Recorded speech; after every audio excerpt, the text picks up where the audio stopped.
The Castle of Otranto. By Horace Walpole. Chapter 1. Manfred, Prince of Otranto, had one son and one daughter. The latter, a most beautiful virgin, aged 18, was called Matilda. Conrad, the son, was 3 years younger, a homely youth, sickly, and of no promising disposition, yet he was the darling of his father, who never showed any symptoms of affection to Matilda. Manfred had contracted a marriage for his son with the Marquis of Vicenza's daughter, Isabella. And she had already been delivered by her guardians into the hands of Manfred, that he might celebrate the wedding as soon as Conrad's infirm state of health would permit. Manfred's impatience for this ceremonial was remarked by his family and neighbors. The former, indeed, apprehending the severity of their prince's disposition, did not dare to utter their surmises on this precipitation. Hippolyta, his wife, an amiable lady, did sometimes venture to represent the danger of marrying their only son so early, considering his great youth, and greater infirmities. But she never received any other answer than reflections on her own sterility, who had given him but one heir. His tenants and subjects were less cautious in their discourses. They attributed this hasty wedding to the prince's dread of seeing accomplished an ancient prophecy, which was said to have pronounced that the castle and lordship of Otranto should pass from the present family, whenever the real owner should be grown too large to inhabit it. It was difficult to make any sense of this prophecy, and still less easy to conceive what it had to do with the marriage in question. Yet these mysteries, or contradictions, did not make the populace adhere the less to their opinion. Young Conrad's birthday was fixed for his espousals. The company was assembled in the chapel of the castle, and everything ready for beginning the divine office, when Conrad himself was missing. Manfred, impatient of the least delay, and who had not observed his son retire, dispatched one of his attendants to summon the young prince. The servant, who had not stayed long enough to have crossed the court to Conrad's apartment, came running back breathless, in a frantic manner, his eyes staring, and foaming at the mouth. He said nothing, but pointed to the court. The company were struck with terror and amazement. The Princess Hippolyta, without knowing what was the matter, but anxious for her son, swooned away. Manfred, less apprehensive than enraged at the procrastination of the nuptials, and at the folly of his domestic, asked imperiously what was the matter. The fellow made no answer, but continued pointing towards the courtyard. And at last, after repeated questions put to him, cried out, "Oh! The helmet! The helmet!" In the meantime, some of the company had run into the court, from whence was heard a confused noise of shrieks, horror, and surprise. Manfred, who began to be alarmed at not seeing his son, went himself to get information of what occasioned this strange confusion. Matilda remained endeavoring to assist her mother, and Isabella stayed for the same purpose, and to avoid showing any impatience for the bridegroom, for whom, in truth, she had conceived little affection. The first thing that struck Manfred's eyes was a group of his servants endeavoring to raise something that appeared to him a mountain of sable plumes. He gazed without believing his sight. "What are ye doing?" cried Manfred, wrathfully. "Where is my son?" A volley of voices replied, "Oh! My lord! The prince! The prince! The helmet! The helmet!" Shocked with these lamentable sounds, and dreading he knew not what, he advanced hastily, but what a sight for a father's eyes! He beheld his child dashed to pieces, and almost buried under an enormous helmet, 100 times more large than any casque ever made for human being, and shaded with a proportionable quantity of black feathers. The horror of the spectacle, the ignorance of all around how this misfortune had happened, and above all, the tremendous phenomenon before him, took away the prince's speech. Yet his silence lasted longer than even grief could occasion.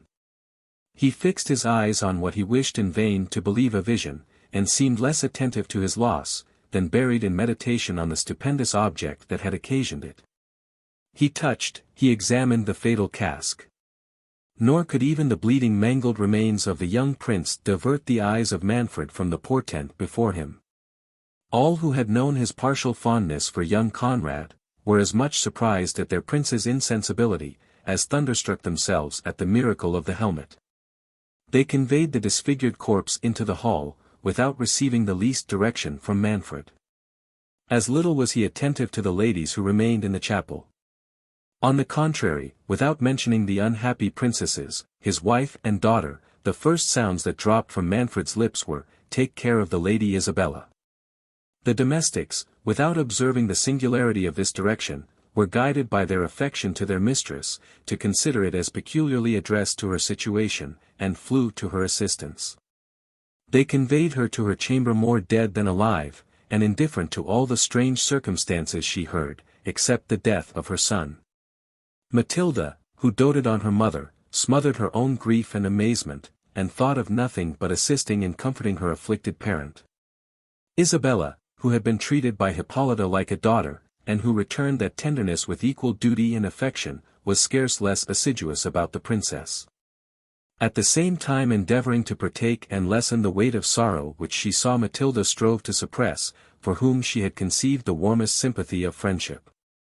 Yet her own situation could not help finding its place in her thoughts. She felt no concern for the death of young Conrad, except commiseration. And she was not sorry to be delivered from a marriage which had promised her little felicity, either from her destined bridegroom, or from the severe temper of Manfred, who, though he had distinguished her by great indulgence, had imprinted her mind with terror, from his causeless rigor to such amiable princesses as Hippolyta and Matilda. While the ladies were conveying the wretched mother to her bed, Manfred remained in the court, gazing on the ominous cask, and regardless of the crowd which the strangeness of the event had now assembled around him. The few words he articulated, tended solely to inquiries, whether any man knew from whence it could have come. Nobody could give him the least information. However, as it seemed to be the sole object of his curiosity, it soon became so to the rest of the spectators, whose conjectures were as absurd and improbable, as the catastrophe itself was unprecedented.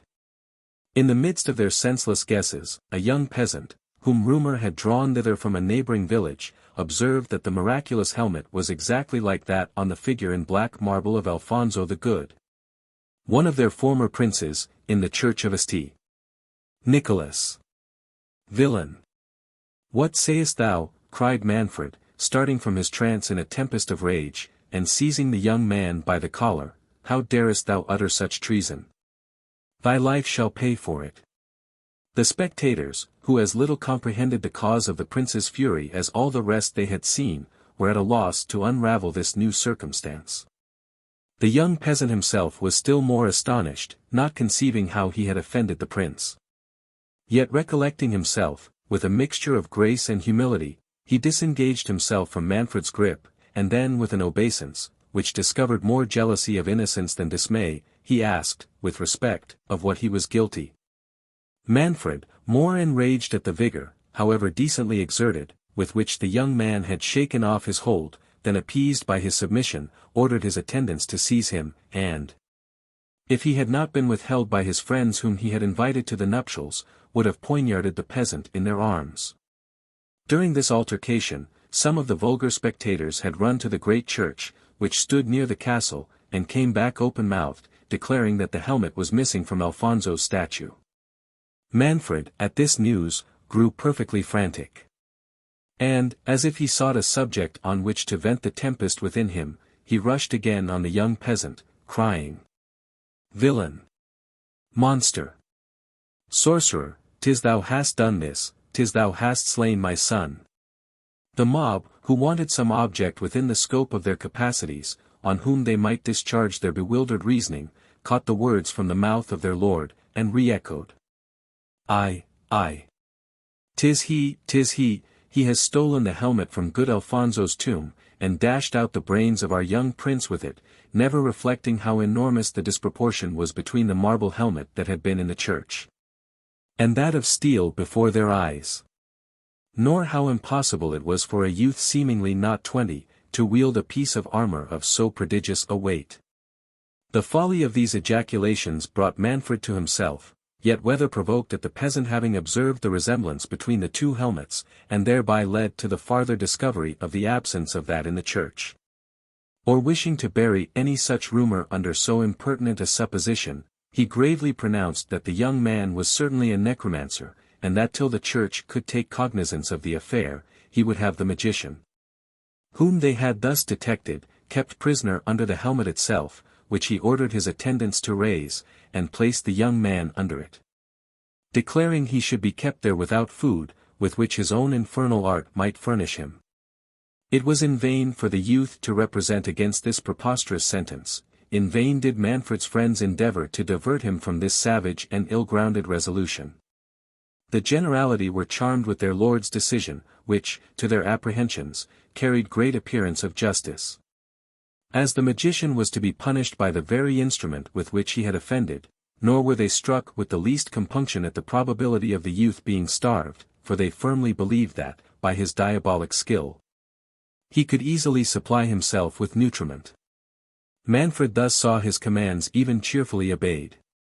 And appointing a guard with strict orders to prevent any food being conveyed to the prisoner, he dismissed his friends and attendants, and retired to his own chamber, after locking the gates of the castle, in which he suffered none but his domestics to remain.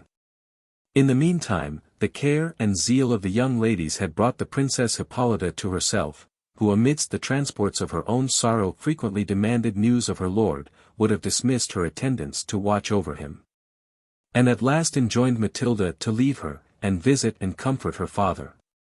Matilda, who wanted no affectionate duty to Manfred, though she trembled at his austerity, obeyed the orders of Hippolyta, whom she tenderly recommended to Isabella. And inquiring of the domestics for her father, was informed that he was retired to his chamber, and had commanded that nobody should have admittance to him. Concluding that he was immersed in sorrow for the death of her brother, and fearing to renew his tears by the sight of his sole remaining child, she hesitated whether she should break in upon his affliction. Yet solicitude for him, backed by the commands of her mother, encouraged her to venture disobeying the orders he had given, a fault she had never been guilty of before. The gentle timidity of her nature made her pause for some minutes at his door. She heard him traverse his chamber backwards, and forwards with disordered steps, a mood which increased her apprehensions. She was, however, just going to beg admittance, when Manfred suddenly opened the door. And as it was now twilight, concurring with the disorder of his mind, he did not distinguish the person, but asked angrily, who it was? Matilda replied, trembling, "My dearest father, it is I, your daughter." Manfred, stepping back hastily, cried, "Begone! I do not want a daughter," and flinging back abruptly, clapped the door against the terrified Matilda. She was too well acquainted with her father's impetuosity to venture a second intrusion. When she had a little recovered the shock of so bitter a reception, she wiped away her tears to prevent the additional stab that the knowledge of it would give to Hippolyta, who questioned her in the most anxious terms on the health of Manfred, and how he bore his loss. Matilda assured her he was well, and supported his misfortune with manly fortitude. "But will he not let me see him?" said Hippolyta mournfully. "Will he not permit me to blend my tears with his, and shed a mother's sorrows in the bosom of her lord? Or do you deceive me, Matilda? I know how Manfred doted on his son. Is not the stroke too heavy for him? Has he not sunk under it? You do not answer me, alas! I dread the worst. Raise me, my maidens, I will see my lord. Bear me to him instantly, he is dearer to me even than my children." Matilda made signs to Isabella to prevent Hippolyta's rising. And both those lovely young women were using their gentle violence to stop and calm the princess, when a servant, on the part of Manfred, arrived and told Isabella that his lord demanded to speak with her. "With me," cried Isabella. "Go," said Hippolyta, relieved by a message from her lord. "Manfred cannot support the sight of his own family. He thinks you less disordered than we are, and dreads the shock of my grief. Console him, dear Isabella, and tell him I will smother my own anguish rather than add to his." As it was now evening, the servant who conducted Isabella bore a torch before her. When they came to Manfred, who was walking impatiently about the gallery, he started, and said hastily, "Take away that light, and begone." Then shutting the door impetuously, he flung himself upon a bench against the wall, and bade Isabella sit by him. She obeyed trembling. "I sent for you, lady," said he, and then stopped under great appearance of confusion. "My lord." "Yes, I sent for you on a matter of great moment," resumed he. "Dry your tears, young lady, you have lost your bridegroom." "Yes, cruel fate. And I have lost the hopes of my race. But Conrad was not worthy of your beauty." "How, my lord?" said Isabella. "Sure you do not suspect me of not feeling the concern I ought, my duty and affection would have always." "Think no more of him," interrupted Manfred. "He was a sickly, puny child, and heaven has perhaps taken him away, that I might not trust the honors of my house on so frail a foundation. The line of Manfred calls for numerous supports. My foolish fondness for that boy blinded the eyes of my prudence, but it is better as it is. I hope, in a few years, to have reason to rejoice at the death of Conrad." Words cannot paint the astonishment of Isabella. At first she apprehended that grief had disordered Manfred's understanding.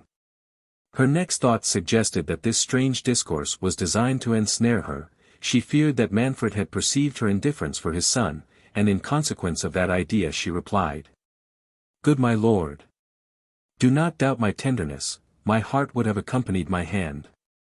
Conrad would have engrossed all my care, and wherever fate shall dispose of me, I shall always cherish his memory, and regard your highness and the virtuous Hippolyta as my parents."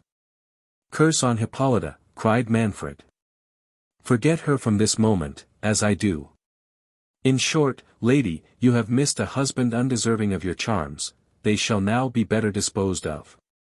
Instead of a sickly boy, you shall have a husband in the prime of his age, who will know how to value your beauties, and who may expect a numerous offspring." "Alas, my lord," said Isabella, "my mind is too sadly engrossed by the recent catastrophe in your family to think of another marriage.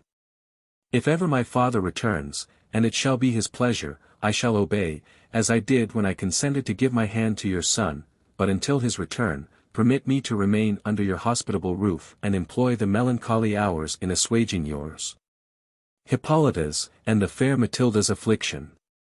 "I desired you once before," said Manfred angrily, "not to name that woman. From this hour she must be a stranger to you, as she must be to me.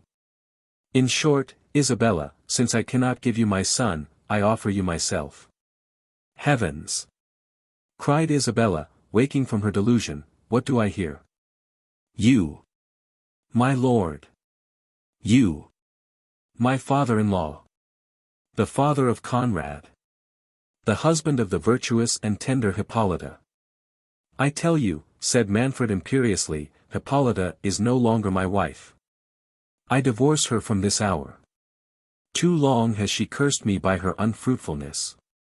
My fate depends on having sons, and this night I trust will give a new date to my hopes." At those words he seized the cold hand of Isabella, who was half dead with fright and horror. She shrieked, and started from him. Manfred rose to pursue her, when the moon, which was now up, and gleamed in at the opposite casement, presented to his sight the plumes of the fatal helmet, which rose to the height of the windows, waving backwards and forwards in a tempestuous manner, and accompanied with a hollow and rustling sound. Isabella, who gathered courage from her situation, and who dreaded nothing so much as Manfred's pursuit of his declaration, cried, "Look, my lord! See, heaven itself declares against your impious intentions." "Heaven nor hell shall impede my designs," said Manfred, advancing again to seize the princess. At that instant the portrait of his grandfather, which hung over the bench where they had been sitting, uttered a deep sigh, and heaved its breast. Isabella, whose back was turned to the picture, saw not the motion, nor knew whence the sound came, but started, and said, "Hark, my lord! What sound was that?" and at the same time made towards the door. Manfred, distracted between the flight of Isabella, who had now reached the stairs, and yet unable to keep his eyes from the picture, which began to move, had, however, advanced some steps after her, still looking backwards on the portrait. When he saw it quit its panel, and descend on the floor with a grave and melancholy air. "Do I dream?" cried Manfred, returning, "or are the devils themselves in league against me? Speak, infernal spectre! Or, if thou art my grandsire, why dost thou too conspire against thy wretched descendant, who too dearly pays for, ere he could finish the sentence, the vision sighed again, and made a sign to Manfred to follow him. Lead on, cried Manfred. I will follow thee to the gulf of perdition. The spectre marched sedately, but dejected, to the end of the gallery, and turned into a chamber on the right hand. Manfred accompanied him at a little distance, full of anxiety and horror, but resolved. As he would have entered the chamber, the door was clapped to with violence by an invisible hand. The prince, collecting courage from this delay, would have forcibly burst open the door with his foot, but found that it resisted his utmost efforts. Since hell will not satisfy my curiosity, said Manfred, I will use the human means in my power for preserving my race. Isabella shall not escape me. The lady, whose resolution had given way to terror the moment she had quitted Manfred, continued her flight to the bottom of the principal staircase. There she stopped, not knowing whither to direct her steps, nor how to escape from the impetuosity of the prince. The gates of the castle, she knew, were locked, and guards placed in the court. Should she, as her heart prompted her, go and prepare Hippolyta for the cruel destiny that awaited her, she did not doubt but Manfred would seek her there, and that his violence would incite him to double the injury he meditated. Without leaving room for them to avoid the impetuosity of his passions. Delay might give him time to reflect on the horrid measures he had conceived, or produce some circumstance in her favor, if she could, for that night, at least, avoid his odious purpose. Yet where conceal herself? How avoid the pursuit he would infallibly make throughout the castle? As these thoughts passed rapidly through her mind, she recollected a subterraneous passage which led from the vaults of the castle to the church of St. Nicholas. Could she reach the altar before she was overtaken, she knew even Manfred's violence would not dare to profane the sacredness of the place. And she determined, if no other means of deliverance offered, to shut herself up for ever among the holy virgins whose convent was contiguous to the cathedral. In this resolution, she seized a lamp that burned at the foot of the staircase, and hurried towards the secret passage. The lower part of the castle was hollowed into several intricate cloisters. And it was not easy for one under so much anxiety to find the door that opened into the cavern. An awful silence reigned throughout those subterraneous regions, except now and then some blasts of wind that shook the doors she had passed and which, grating on the rusty hinges, were re-echoed through that long labyrinth of darkness. Every murmur struck her with new terror, yet more she dreaded to hear the wrathful voice of Manfred urging his domestics to pursue her. She trod as softly as impatience would give her leave, yet frequently stopped and listened to hear if she was followed. In one of those moments she thought she heard a sigh. She shuddered, and recoiled a few paces. In a moment she thought she heard the step of some person. Her blood curdled, she concluded it was Manfred. Every suggestion that horror could inspire rushed into her mind. She condemned her rash flight, which had thus exposed her to his rage in a place where her cries were not likely to draw anybody to her assistance. Yet the sound seemed not to come from behind. If Manfred knew where she was, he must have followed her. She was still in one of the cloisters, and the steps she had heard were too distinct to proceed from the way she had come. Cheered with this reflection, and hoping to find a friend in whoever was not the prince, she was going to advance, when a door that stood ajar, at some distance to the left, was opened gently, but ere her lamp, which she held up, could discover who opened it, the person retreated precipitately on seeing the light. Isabella, whom every incident was sufficient to dismay, hesitated whether she should proceed. Her dread of Manfred soon outweighed every other terror. The very circumstance of the person avoiding her gave her a sort of courage. It could only be, she thought, some domestic belonging to the castle. Her gentleness had never raised her an enemy, and conscious innocence made her hope that, unless sent by the prince's order to seek her, his servants would rather assist than prevent her flight. Fortifying herself with these reflections, and believing by what she could observe that she was near the mouth of the subterraneous cavern, she approached the door that had been opened. But a sudden gust of wind that met her at the door extinguished her lamp, and left her in total darkness. Words cannot paint the horror of the princess's situation. Alone in so dismal a place, her mind imprinted with all the terrible events of the day, hopeless of escaping, expecting every moment the arrival of Manfred, and far from tranquil on knowing she was within reach of somebody, she knew not whom. Who for some cause seemed concealed thereabouts. All these thoughts crowded on her distracted mind, and she was ready to sink under her apprehensions. She addressed herself to every saint in heaven, and inwardly implored their assistance. For a considerable time she remained in an agony of despair. At last, as softly as was possible, she felt for the door, and having found it, entered trembling into the vault from whence she had heard the sigh and steps. It gave her a kind of momentary joy to perceive an imperfect ray of clouded moonshine gleam from the roof of the vault, which seemed to be fallen in, and from whence hung a fragment of earth or building, she could not distinguish which. That appeared to have been crushed inwards. She advanced eagerly towards this chasm, when she discerned a human form standing close against the wall. She shrieked, believing it the ghost of her betrothed comrade. The figure, advancing, said, in a submissive voice, "Be not alarmed, lady. I will not injure you." Isabella, a little encouraged by the words and tone of voice of the stranger, and recollecting that this must be the person who had opened the door, recovered her spirits enough to reply, "Sir, whoever you are, take pity on a wretched princess, standing on the brink of destruction. Assist me to escape from this fatal castle, or in a few moments I may be made miserable for ever." "Alas," said the stranger, "what can I do to assist you? I will die in your defense, but I am unacquainted with the castle, and want—" "Oh," said Isabella, hastily interrupting him, "help me but to find a trapdoor that must be hereabout, and it is the greatest service you can do me, for I have not a minute to lose."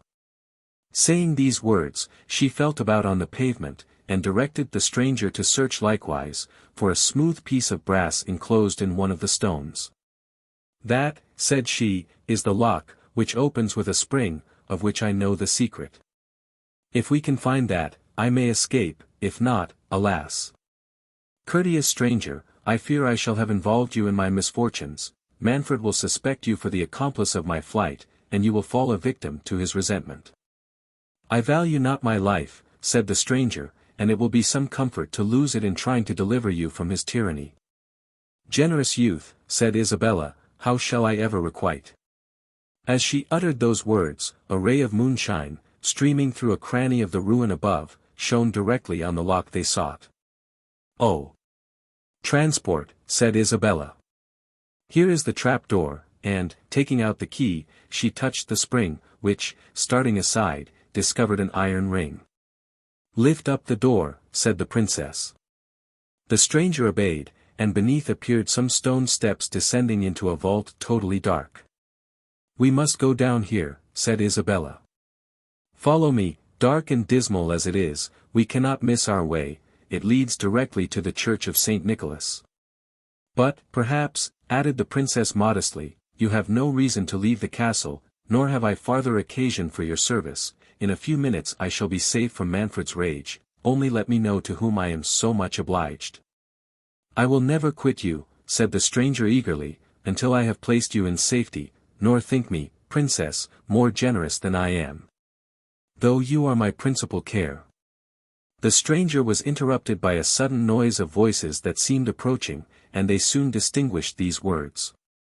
"Talk not to me of necromancers, I tell you she must be in the castle. I will find her in spite of enchantment." "Oh, heavens," cried Isabella, "it is the voice of Manfred. Make haste, or we are ruined. And shut the trap-door after you." Saying this, she descended the steps precipitately. And as the stranger hastened to follow her, he let the door slip out of his hands, it fell, and the spring closed over it. He tried in vain to open it, not having observed Isabella's method of touching the spring. Nor had he many moments to make an essay. The noise of the falling door had been heard by Manfred, who, directed by the sound, hastened thither, attended by his servants with torches. "It must be Isabella," cried Manfred, before he entered the vault. "She is escaping by the subterraneous passage, but she cannot have got far.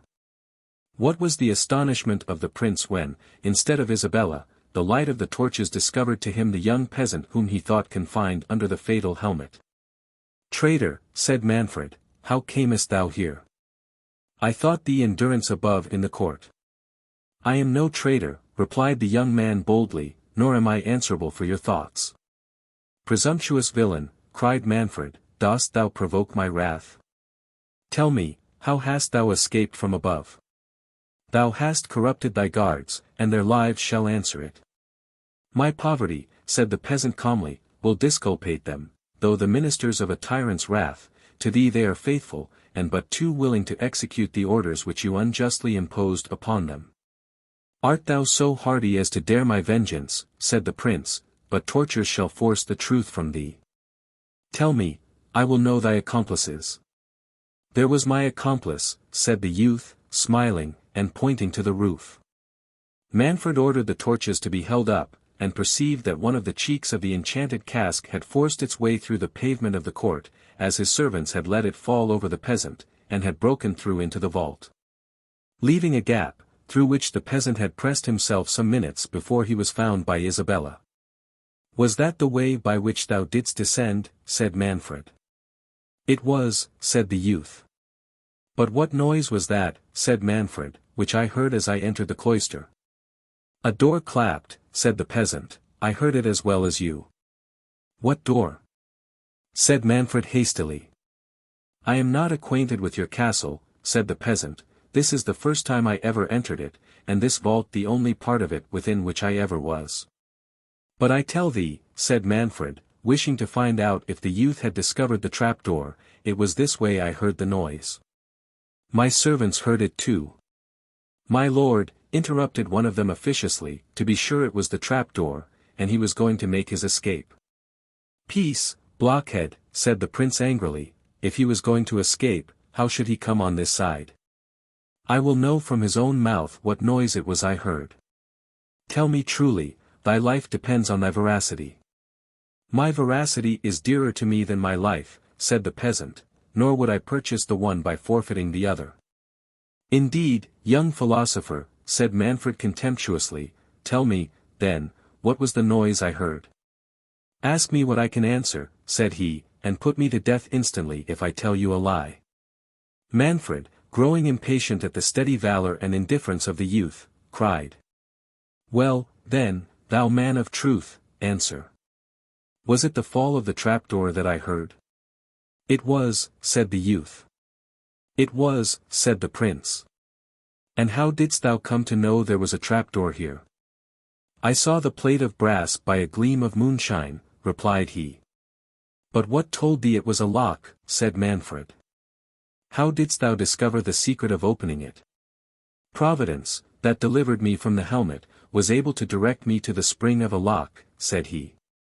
"Providence should have gone a little farther, and have placed thee out of the reach of my resentment," said Manfred. "When Providence had taught thee to open the lock, it abandoned thee for a fool, who did not know how to make use of its favors. Why didst thou not pursue the path pointed out for thy escape? Why didst thou shut the trapdoor before thou hadst descended the steps? I might ask you, my lord," said the peasant, "how I, totally unacquainted with your castle, was to know that those steps led to any outlet. But I scorn to evade your questions. Wherever those steps lead to, perhaps I should have explored the way, I could not be in a worse situation than I was. But the truth is, I let the trapdoor fall, your immediate arrival followed. I had given the alarm, what imported it to me whether I was seized a minute sooner or a minute later?" "Thou art a resolute villain for thy years," said Manfred, "yet on reflection I suspect thou dost but trifle with me. Thou hast not yet told me how thou didst open the lock." "That I will show you, my lord," said the peasant. And, taking up a fragment of stone that had fallen from above, he laid himself on the trapdoor, and began to beat on the piece of brass that covered it, meaning to gain time for the escape of the princess. This presence of mind, joined to the frankness of the youth, staggered Manfred. He even felt a disposition towards pardoning one who had been guilty of no crime. Manfred was not one of those savage tyrants who wanton in cruelty unprovoked.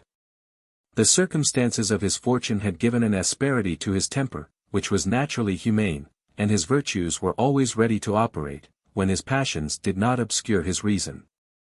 While the prince was in this suspense, a confused noise of voices echoed through the distant vaults. As the sound approached, he distinguished the clamors of some of his domestics, whom he had dispersed through the castle in search of Isabella, calling out, "Where is my lord? Where is the prince?" "Here I am," said Manfred, as they came nearer. "Have you found the princess?" The first that arrived, replied, "Oh, my lord. I am glad we have found you." "Found me," said Manfred, "have you found the princess?" "We thought we had, my lord," said the fellow, looking terrified, "But, what?" cried the prince, "has she escaped?" "Jaquez and I, my lord." "Yes, I and Diego," interrupted the second, who came up in still greater consternation. "Speak one of you at a time," said Manfred, "I ask you, where is the princess?" "We do not know," said they both together, "but we are frightened out of our wits." "So I think, blockheads," said Manfred, "what is it has scared you thus?" "Oh, my lord," said Jaquez, "Diego has seen such a sight. Your Highness would not believe our eyes." "What new absurdity is this?" cried Manfred. "Give me a direct answer, or, by heaven." "Why, my lord, if it please your Highness to hear me," said the poor fellow, "Diego and I." "Yes, I and Jaquez," cried his comrade. "Did not I forbid you to speak both at a time?" Said the prince, "You, Jaquez, answer, for the other fool seems more distracted than thou art. What is the matter?" "My gracious lord," said Jaquez, "if it please your Highness to hear me. Diego and I, according to your Highness's orders, went to search for the young lady, but being comprehensive that we might meet the ghost of my young lord, your Highness's son, God rest his soul, as he has not received Christian burial." "Sot!" cried Manfred in a rage, "is it only a ghost, then, that thou hast seen?" "Oh! Worse! Worse!" "My lord," cried Diego, "I had rather have seen 10 whole ghosts." "Grant me patience," said Manfred, "these blockheads distract me. Out of my sight, Diego. And thou, Jaquez, tell me in one word, art thou sober? Art thou raving? Thou wast wont to have some sense, has the other sot frightened himself and thee too? Speak, what is it he fancies he has seen?" "Why, my lord," replied Jaquez, trembling, "I was going to tell your Highness, that since the calamitous misfortune of my young lord, God rest his precious soul, not one of us your Highness's faithful servants, indeed we are, my lord, though poor men, I say, not one of us has dared to set a foot about the castle, but 2 together, so Diego and I, thinking that my young lady might be in the great gallery, went up there to look for her, and tell her your Highness wanted something to impart to her." "Oh blundering fools," cried Manfred, "and in the meantime, she has made her escape, because you were afraid of goblins. Why, thou knave! She left me in the gallery, I came from thence myself." "For all that, she may be there still for aught I know," said Jaquez, "but the devil shall have me before I seek her there again, poor Diego. I do not believe he will ever recover it." "Recover what?" said Manfred. "Am I never to learn what it is has terrified these rascals? But I lose my time, follow me, slave, I will see if she is in the gallery." "For heaven's sake, my dear, good lord," cried Jaquez, "do not go to the gallery. Satan himself I believe is in the chamber next to the gallery."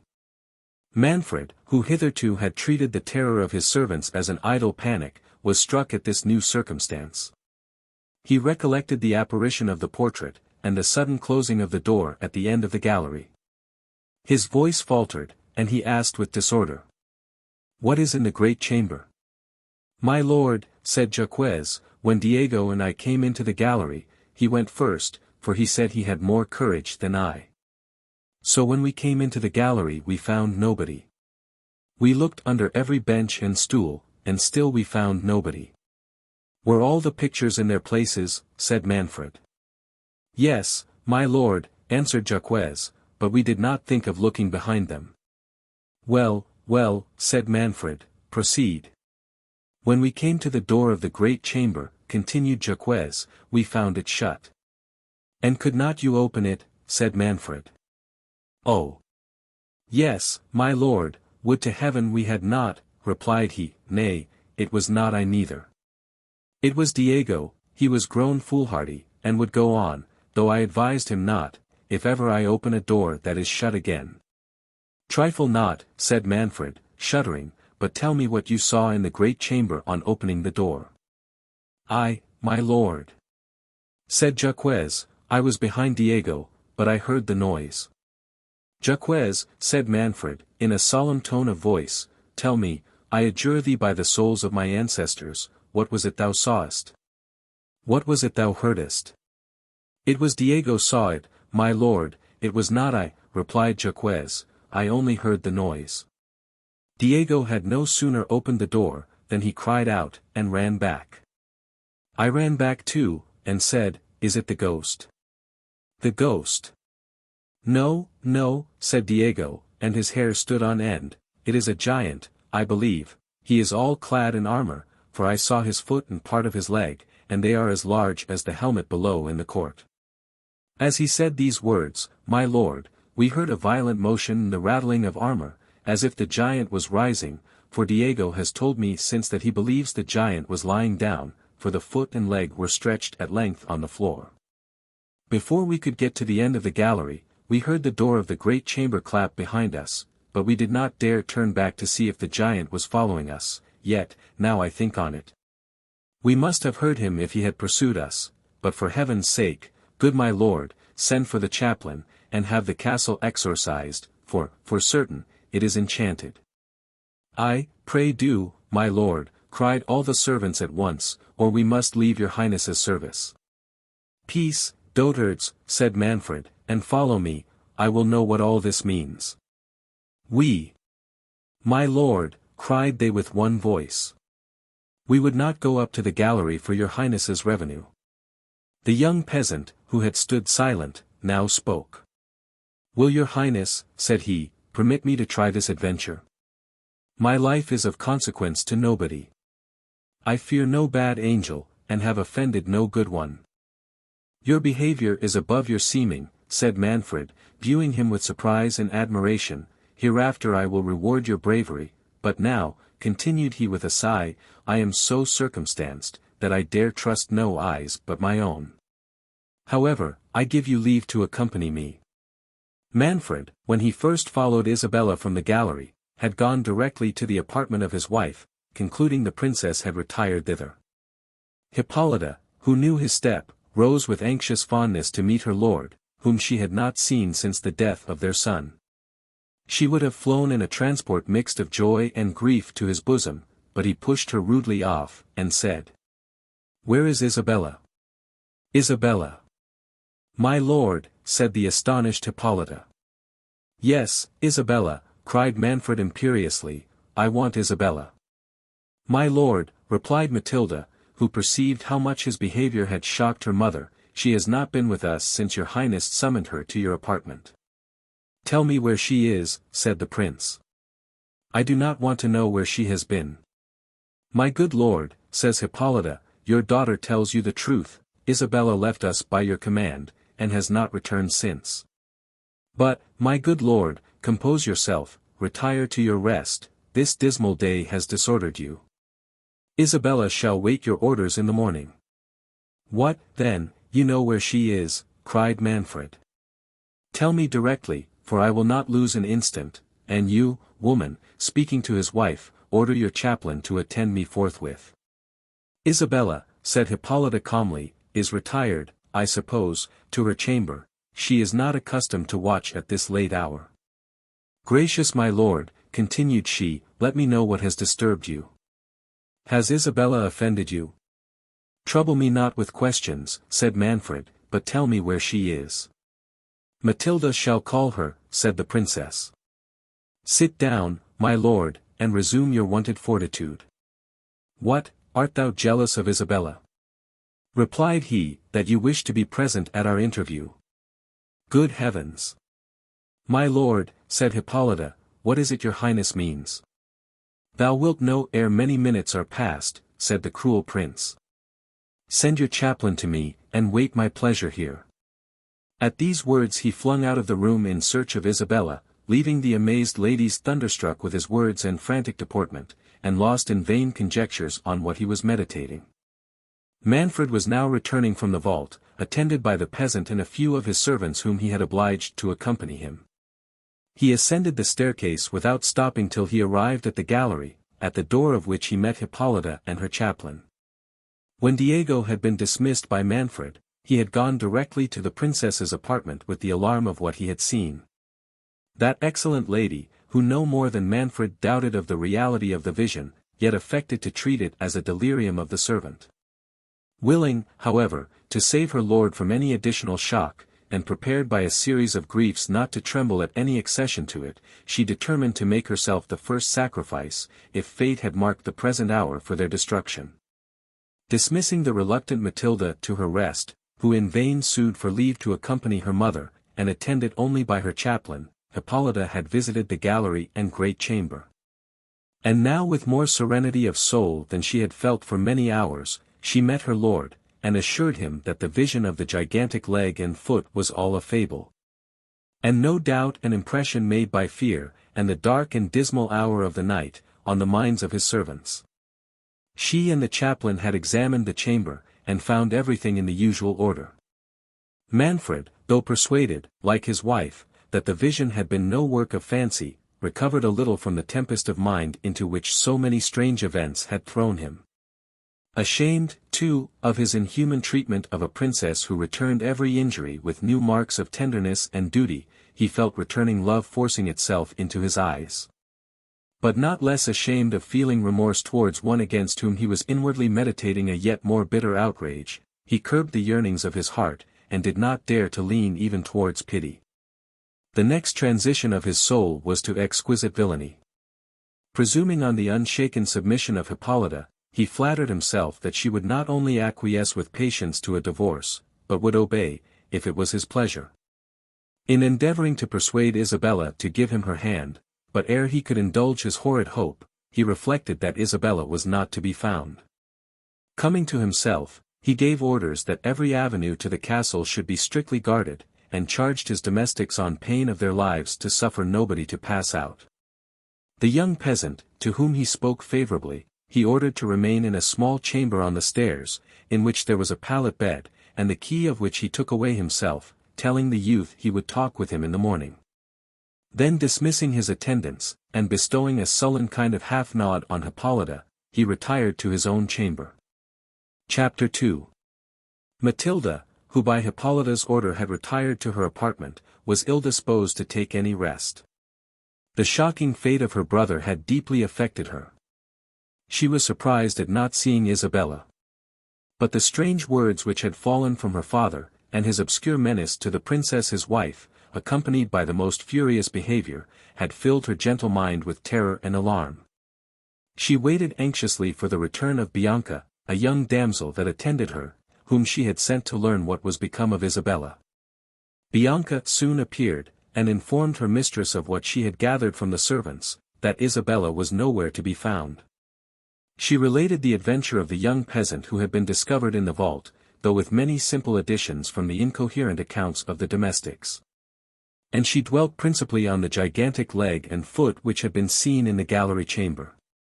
This last circumstance had terrified Bianca so much, that she was rejoiced when Matilda told her that she would not go to rest, but would watch till the princess should rise. The young princess wearied herself in conjectures on the flight of Isabella, and on the threats of Manfred to her mother. But what business could he have so urgent with the chaplain? Said Matilda, does he intend to have my brother's body interred privately in the chapel? Oh, madam, said Bianca, now I guess. As you are become his heiress, he is impatient to have you married, he has always been raving for more sons. I warrant he is now impatient for grandsons. As sure as I live, madam, I shall see you a bride at last. Good madam, you won't cast off your faithful Bianca, you won't put Donna Rosera over me now you are a great princess. My poor Bianca, said Matilda, how fast your thoughts amble. Great princess! What hast thou seen in Manfred's behavior since my brother's death that bespeaks any increase of tenderness to me? No, Bianca. His heart was ever a stranger to me, but he is my father, and I must not complain. Nay, if heaven shuts my father's heart against me, it overpays my little merit in the tenderness of my mother, oh, that dear mother. Yes, Bianca, 'tis there I feel the rugged temper of Manfred. I can support his harshness to me with patience, but it wounds my soul when I am witness to his causeless severity towards her. Oh! Madam, said Bianca, all men use their wives so, when they are weary of them. And yet you congratulated me but now, said Matilda, when you fancied my father intended to dispose of me. I would have you a great lady, replied Bianca, come what will. I do not wish to see you moped in a convent, as you would be if you had your will, and if my lady, your mother, who knows that a bad husband is better than no husband at all, did not hinder you. Bless me. What noise is that? Saint Nicholas forgive me. I was but in jest. It is the wind, said Matilda, whistling through the battlements in the tower above, you have heard it 1,000 times. Nay, said Bianca, there was no harm in either in what I said. It is no sin to talk of matrimony, and so, madam, as I was saying, if my Lord Manfred should offer you a handsome young prince for a bridegroom, you would drop him a curtsy. And tell him you would rather take the veil. Thank heaven. I am in no such danger, said Matilda, you know how many proposals for me he has rejected. And you thank him, like a dutiful daughter, do you, madam? But come, madam. Suppose, tomorrow morning, he was to send for you to the great council chamber, and there you should find at his elbow a lovely young prince, with large black eyes, a smooth white forehead, and manly curling locks like jet. In short, madam, a young hero resembling the picture of the good Alfonso in the gallery, which you sit and gaze at for hours together. Do not speak lightly of that picture, interrupted Matilda sighing. I know the adoration with which I look at that picture is uncommon, but I am not in love with a colored panel. The character of that virtuous prince, the veneration with which my mother has inspired me for his memory, the orisons which, I know not why, she has enjoined me to pour forth at his tomb. All have concurred to persuade me that somehow or other my destiny is linked with something relating to him. Lord, madam. How should that be, said Bianca. I have always heard that your family was in no way related to his, and I am sure I cannot conceive why my lady, the princess, sends you in a cold morning or a damp evening to pray at his tomb. He is no saint by the almanac. If you must pray, why does she not bid you address yourself to our great Saint Nicholas? I am sure he is the saint I pray to for a husband. Perhaps my mind would be less affected, said Matilda, if my mother would explain her reasons to me, but it is the mystery she observes, that inspires me with this, I know not what to call it. As she never acts from caprice, I am sure there is some fatal secret at bottom, nay, I know there is. In her agony of grief for my brother's death she dropped some words that intimated as much. Oh! Dear madam, cried Bianca, what were they? No, said Matilda, if a parent lets fall a word, and wishes it recalled, it is not for a child to utter it. What? Was she sorry for what she had said? Asked Bianca. I am sure, madam, you may trust me.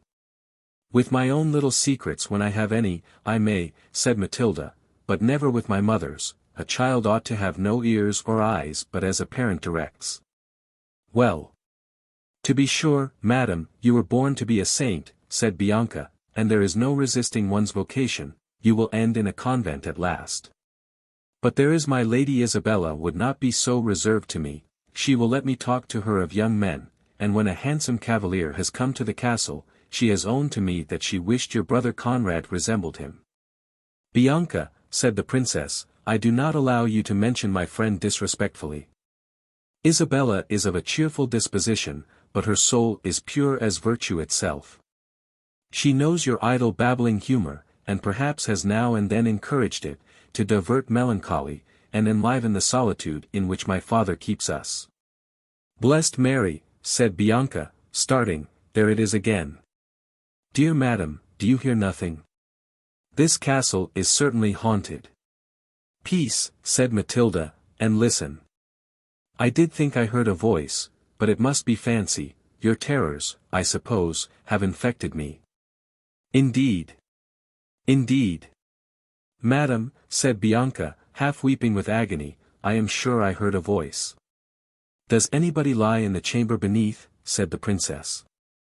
Nobody has dared to lie there, answered Bianca, since the great astrologer, that was your brother's tutor, drowned himself. For certain, madam, his ghost and the young princes are now met in the chamber below. For heaven's sake let us fly to your mother's apartment. I charge you not to stir, said Matilda. If they are spirits in pain, we may ease their sufferings by questioning them. They can mean no hurt to us, for we have not injured them, and if they should, shall we be more safe in one chamber than in another? Reach me my beads. We will say a prayer, and then speak to them. Oh! Dear lady, I would not speak to a ghost for the world, cried Bianca. As she said those words they heard the casement of the little chamber below Matilda's open. They listened attentively, and in a few minutes thought they heard a person sing, but could not distinguish the words. This can be no evil spirit, said the princess, in a low voice. It is undoubtedly one of the family. Open the window, and we shall know the voice. I dare not, indeed, madam, said Bianca. Thou art a very fool, said Matilda, opening the window gently herself. The noise the princess made was, however, heard by the person beneath, who stopped, and they concluded had heard the casement open. Is anybody below? Said the princess. If there is, speak. Yes, said an unknown voice. Who is it? Said Matilda. A stranger, replied the voice. What stranger? Said she, and how didst thou come there at this unusual hour, when all the gates of the castle are locked? I am not here willingly, answered the voice. But pardon me, lady, if I have disturbed your rest. I knew not that I was overheard. Sleep had forsaken me. I left a restless couch, and came to waste the irksome hours with gazing on the fair approach of morning, impatient to be dismissed from this castle. Thy words and accents, said Matilda, are of melancholy cast. If thou art unhappy, I pity thee. If poverty afflicts thee, let me know it. I will mention thee to the princess, whose beneficent soul ever melts for the distressed, and she will relieve thee. I am indeed unhappy, said the stranger, and I know not what wealth is. But I do not complain of the lot which heaven has cast for me. I am young and healthy, and am not ashamed of owing my support to myself, yet think me not proud, or that I disdain your generous offers. I will remember you in my orisons, and will pray for blessings on your gracious self and your noble mistress. If I sigh, lady, it is for others, not for myself. Now I have it, madam, said Bianca, whispering the princess. This is certainly the young peasant, and, by my conscience, he is in love. Well. This is a charming adventure. Do, madam, let us sift him. He does not know you, but takes you for one of my Lady Hippolyta's women. Art thou not ashamed, Bianca? Said the princess. What right have we to pry into the secrets of this young man's heart? He seems virtuous and frank, and tells us he is unhappy. Are those circumstances that authorize us to make a property of him? How are we entitled to his confidence? Lord, madam. How little you know of love, replied Bianca. Why, lovers have no pleasure equal to talking of their mistress. And would you have me become a peasant's confidant? Said the princess. Well, then, let me talk to him, said Bianca. Though I have the honor of being your highness's maid of honor, I was not always so great. Besides, if love levels ranks, it raises them too. I have a respect for any young man in love. Peace, simpleton, said the princess. Though he said he was unhappy, it does not follow that he must be in love.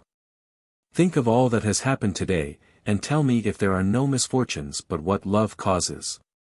Stranger, resumed the princess, if thy misfortunes have not been occasioned by thy own fault, and are within the compass of the Princess Hippolyta's power to redress, I will take upon me to answer that she will be thy protectress.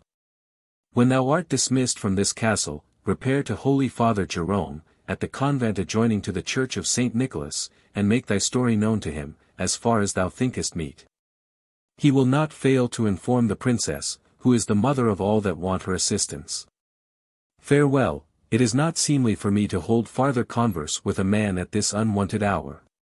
May the saints guard thee, gracious lady. Replied the peasant, but oh! If a poor and worthless stranger might presume to beg a minute's audience farther, am I so happy? The casement is not shut, might I venture to ask? Speak quickly, said Matilda. The morning dawns apace, should the labourers come into the fields and perceive us, what wouldst thou ask? I know not how, I know not if I dare, said the young stranger, faltering. Yet the humanity with which you have spoken to me emboldens, lady. Dare I trust you? Heavens, said Matilda, what dost thou mean? With what wouldst thou trust me? Speak boldly, if thy secret is fit to be entrusted to a virtuous breast. I would ask, said the peasant, recollecting himself, whether what I have heard from the domestics is true, that the princess is missing from the castle. What imports it to thee to know? Replied Matilda. Thy first words bespoke a prudent and becoming gravity. Dost thou come hither to pry into the secrets of Manfred? Adieu. I have been mistaken in thee. Saying these words she shut the casement hastily, without giving the young man time to reply. I had acted more wisely, said the princess to Bianca, with some sharpness, if I had let thee converse with this peasant, his inquisitiveness seems of a piece with thy own. It is not fit for me to argue with your highness, replied Bianca. But perhaps the questions I should have put to him would have been more to the purpose than those you have been pleased to ask him. Oh! No doubt, said Matilda, you are a very discreet personage. May I know what you would have asked him? A bystander often sees more of the game than those that play, answered Bianca. Does your highness think, madam, that this question about my Lady Isabella was the result of mere curiosity? No, no, madam, there is more in it than you great folks are aware of. Lopez told me that all the servants believe this young fellow contrived my Lady Isabella's escape. Now, pray, madam, observe you and I both know that my Lady Isabella never much fancied the prince your brother. Well. He is killed just in a critical minute, I accuse nobody. A helmet falls from the moon, so, my lord, your father says. But Lopez and all the servants say that this young spark is a magician, and stole it from Alfonso's tomb. Have done with this rhapsody of impertinence, said Matilda. Nay, madam, as you please, cried Bianca. Yet it is very particular though, that my Lady Isabella should be missing the very same day, and that this young sorcerer should be found at the mouth of the trapdoor. I accuse nobody. But if my young lord came honestly by his death. Dare not on thy duty, said Matilda, to breathe a suspicion on the purity of my dear Isabella's fame. Purity or not purity, said Bianca, gone she is, a stranger is found that nobody knows. You question him yourself, he tells you he is in love, or unhappy, it is the same thing, nay, he owned he was unhappy about others, and is anybody unhappy about another, unless they are in love with them? And at the very next word, he asks innocently, poor soul. If my Lady Isabella is missing. To be sure, said Matilda, thy observations are not totally without foundation, Isabella's flight amazes me. The curiosity of the stranger is very particular, yet Isabella never concealed a thought from me. So she told you, said Bianca, to fish out your secrets, but who knows, madam, but this stranger may be some prince in disguise. Do, madam, let me open the window, and ask him a few questions. No, replied Matilda, I will ask him myself, if he knows aught of Isabella, he is not worthy I should converse farther with him. She was going to open the casement, when they heard the bell ring at the postern gate of the castle, which is on the right hand of the tower, where Matilda lay. This prevented the princess from renewing the conversation with the stranger.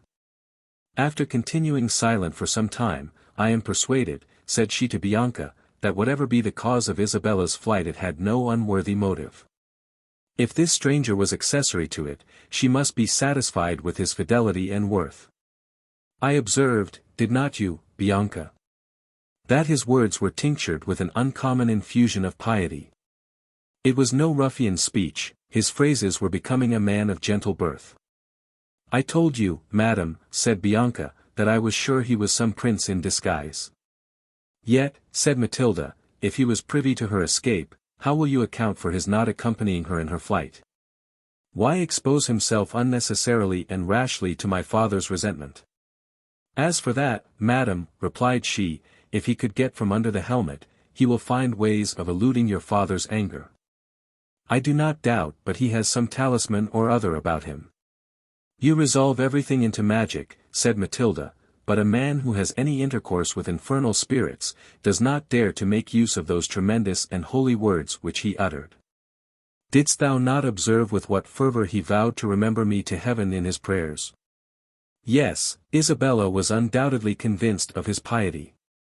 Commend me to the piety of a young fellow and a damsel that consult to elope, said Bianca. No, no, madam, my Lady Isabella is of another guess mould than you take her for. She used indeed to sigh and lift up her eyes in your company, because she knows you are a saint, but when your back was turned. You wrong her, said Matilda. Isabella is no hypocrite, she has a due sense of devotion, but never affected a call she has not. On the contrary, she always combated my inclination for the cloister, and though I own the mystery she has made to me of her flight confounds me. Though it seems inconsistent with the friendship between us, I cannot forget the disinterested warmth with which she always opposed my taking the veil. She wished to see me married, though my dower would have been a loss to her and my brother's children. For her sake I will believe well of this young peasant. Then you do think there is some liking between them, said Bianca. While she was speaking, a servant came hastily into the chamber and told the princess that the Lady Isabella was found. Where? said Matilda. She has taken sanctuary in St. Nicholas's church, replied the servant. Father Jerome has brought the news himself, he is below with his highness. Where is my mother? said Matilda. She is in her own chamber, madam, and has asked for you. Manfred had risen at the first dawn of light, and gone to Hippolyta's apartment, to inquire if she knew aught of Isabella. While he was questioning her, word was brought that Jerome demanded to speak with him. Manfred, little suspecting the cause of the friar's arrival, and knowing he was employed by Hippolyta in her charities, ordered him to be admitted, intending to leave them together, while he pursued his search after Isabella. Is your business with me or the princess? said Manfred. With both, replied the holy man. The Lady Isabella. What of her? interrupted Manfred, eagerly. Is at St. Nicholas's altar, replied Jerome. That is no business of Hippolyta, said Manfred with confusion. Let us retire to my chamber, father, and inform me how she came thither. No, my lord, replied the good man, with an air of firmness and authority, that daunted even the resolute Manfred, who could not help revering the saint-like virtues of Jerome. My commission is to both, and with your highness's good liking, in the presence of both I shall deliver it. But first, my lord, I must interrogate the princess, whether she is acquainted with the cause of the Lady Isabella's retirement from your castle. No, on my soul, said Hippolyta, does Isabella charge me with being privy to it? Father, interrupted Manfred, I pay due reverence to your holy profession, but I am sovereign here, and will allow no meddling priest to interfere in the affairs of my domestic. If you have aught to say, attend me to my chamber. I do not use to let my wife be acquainted with the secret affairs of my state, they are not within a woman's province. My lord, said the holy man, I am no intruder into the secrets of families. My office is to promote peace, to heal divisions, to preach repentance, and teach mankind to curb their headstrong passions.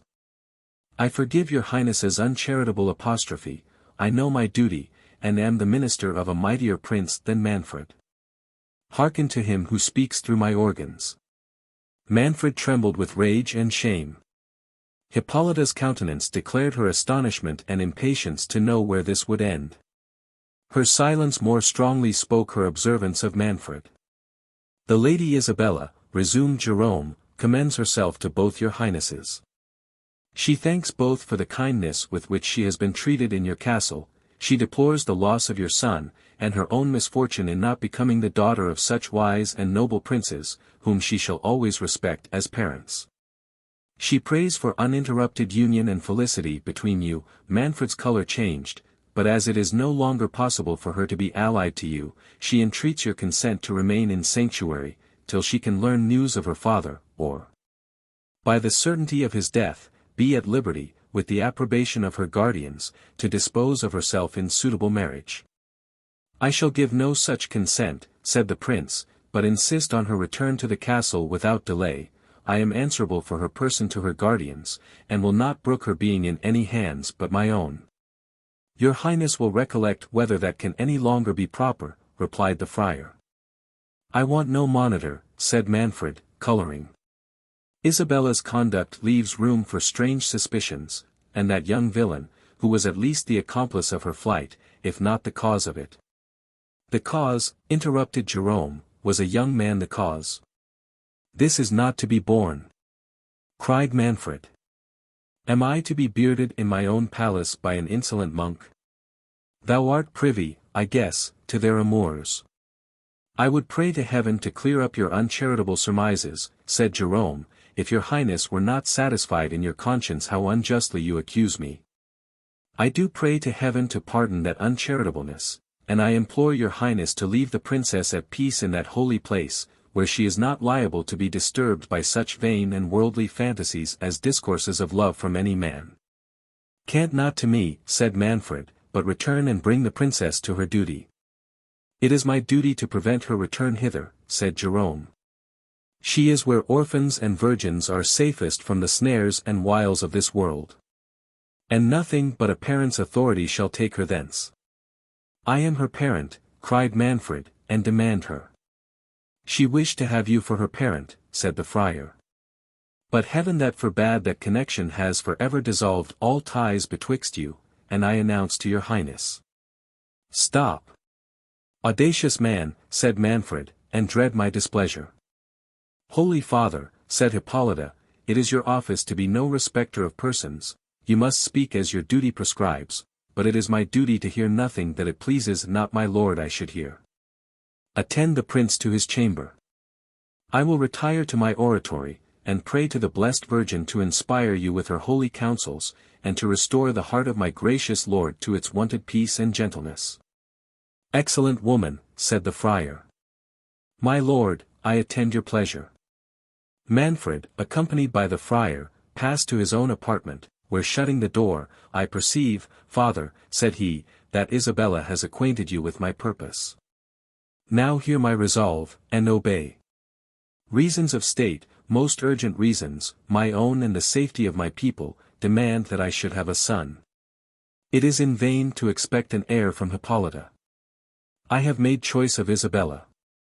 You must bring her back, and you must do more.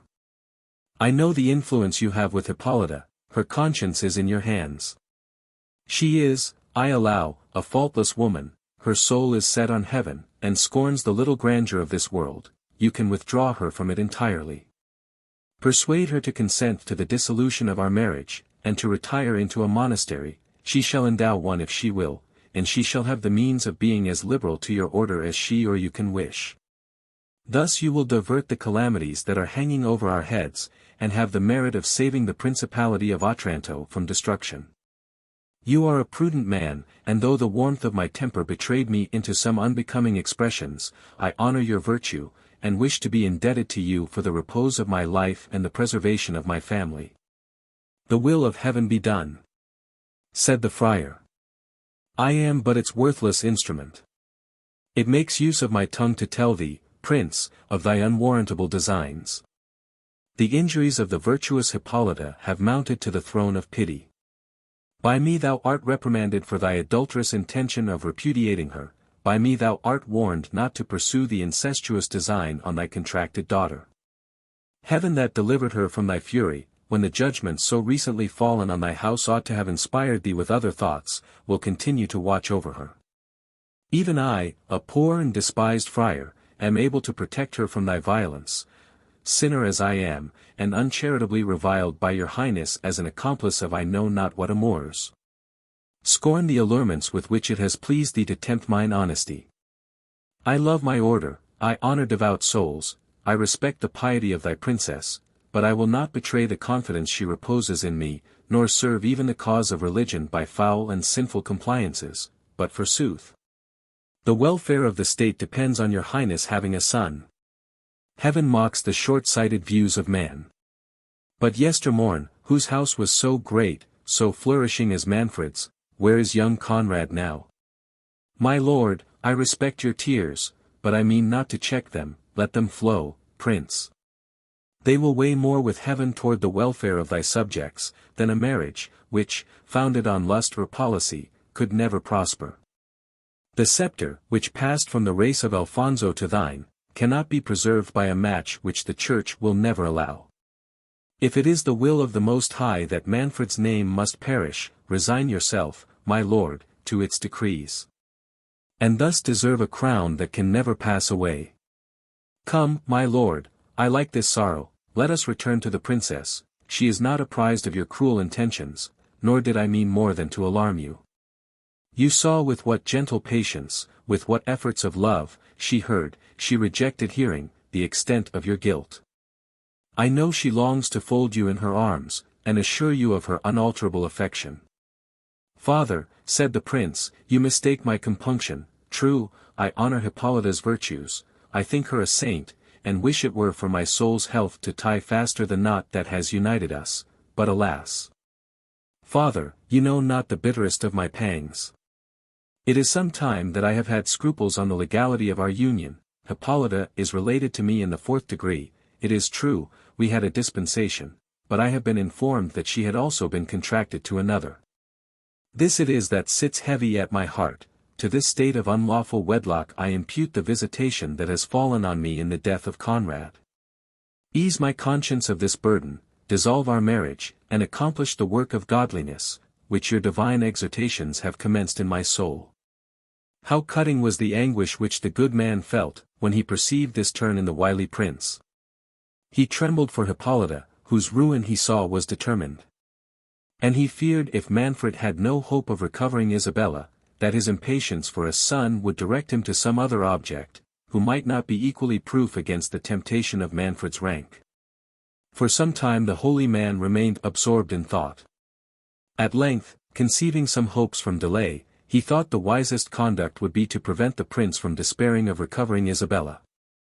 Her the friar knew he could dispose, from her affection to Hippolyta, and from the aversion she had expressed to him for Manfred's addresses, to second his views, till the censures of the Church could be fulminated against a divorce. With this intention, as if struck with the prince's scruples, he at length said, My lord, I have been pondering on what your highness has said. And if in truth it is delicacy of conscience that is the real motive of your repugnance to your virtuous lady, far be it from me to endeavor to harden your heart. The Church is an indulgent mother, unfold your griefs to her, she alone can administer comfort to your soul either by satisfying your conscience, or upon examination of your scruples, by setting you at liberty, and indulging you in the lawful means of continuing your lineage. In the latter case, if the Lady Isabella can be brought to consent. Manfred, who concluded that he had either overreached the good man, or that his first warmth had been but a tribute paid to appearance, was overjoyed at this sudden turn, and repeated the most magnificent promises, if he should succeed by the friar's mediation. The well-meaning priest suffered him to deceive himself, fully determined to traverse his views, instead of seconding them. Since we now understand one another, resumed the prince, I expect, father, that you satisfy me in one point. Who is the youth that I found in the vault? He must have been privy to Isabella's flight, tell me truly, is he her lover? Or is he an agent for another's passion? I have often suspected Isabella's indifference to my son, 1,000 circumstances crowd on my mind that confirm that suspicion. She herself was so conscious of it, that while I discoursed her in the gallery, she outran my suspicions, and endeavored to justify herself from coolness to Conrad. The friar, who knew nothing of the youth, but what he had learnt occasionally from the princess, ignorant what was become of him, and not sufficiently reflecting on the impetuosity of Manfred's temper, conceived that it might not be amiss to sow the seeds of jealousy in his mind. They might be turned to some use hereafter, either by prejudicing the prince against Isabella, if he persisted in that union, or by diverting his attention to a wrong scent, and employing his thoughts on a visionary intrigue, prevent his engaging in any new pursuit. With this unhappy policy, he answered in a manner to confirm Manfred in the belief of some connection between Isabella and the youth. The prince, whose passions wanted little fuel to throw them into a blaze, fell into a rage at the idea of what the friar suggested. "I will fathom to the bottom of this intrigue," cried he. And quitting Jerome abruptly, with a command to remain there till his return, he hastened to the great hall of the castle, and ordered the peasant to be brought before him. "Thou hardened young impostor," said the prince, as soon as he saw the youth, "what becomes of thy boasted veracity now? It was Providence, was it, and the light of the moon, that discovered the lock of the trap-door to thee? Tell me, audacious boy, who thou art, and how long thou hast been acquainted with the princess, and take care to answer with less equivocation than thou didst last night, or tortures shall wring the truth from thee." The young man, perceiving that his share in the flight of the princess was discovered, and concluding that anything he should say could no longer be of any service or detriment to her, replied, "I am no impostor, my lord. Nor have I deserved opprobrious language. I answered to every question your highness put to me last night with the same veracity that I shall speak now, and that will not be from fear of your tortures, but because my soul abhors a falsehood. Please to repeat your questions, my lord. I am ready to give you all the satisfaction in my power." "You know my questions," replied the prince, "and only want time to prepare an evasion. Speak directly. Who art thou? And how long hast thou been known to the princess?" "I am a laborer at the next village," said the peasant. "My name is Theodore. The princess found me in the vault last night. Before that hour I never was in her presence." "I may believe as much or as little as I please of this," said Manfred. "But I will hear thy own story before I examine into the truth of it. Tell me, what reason did the princess give thee for making her escape? Thy life depends on thy answer." "She told me," replied Theodore, "that she was on the brink of destruction, and that if she could not escape from the castle, she was in danger in a few moments of being made miserable for ever." "And on this slight foundation, on a silly girl's report," said Manfred, "thou didst hazard my displeasure."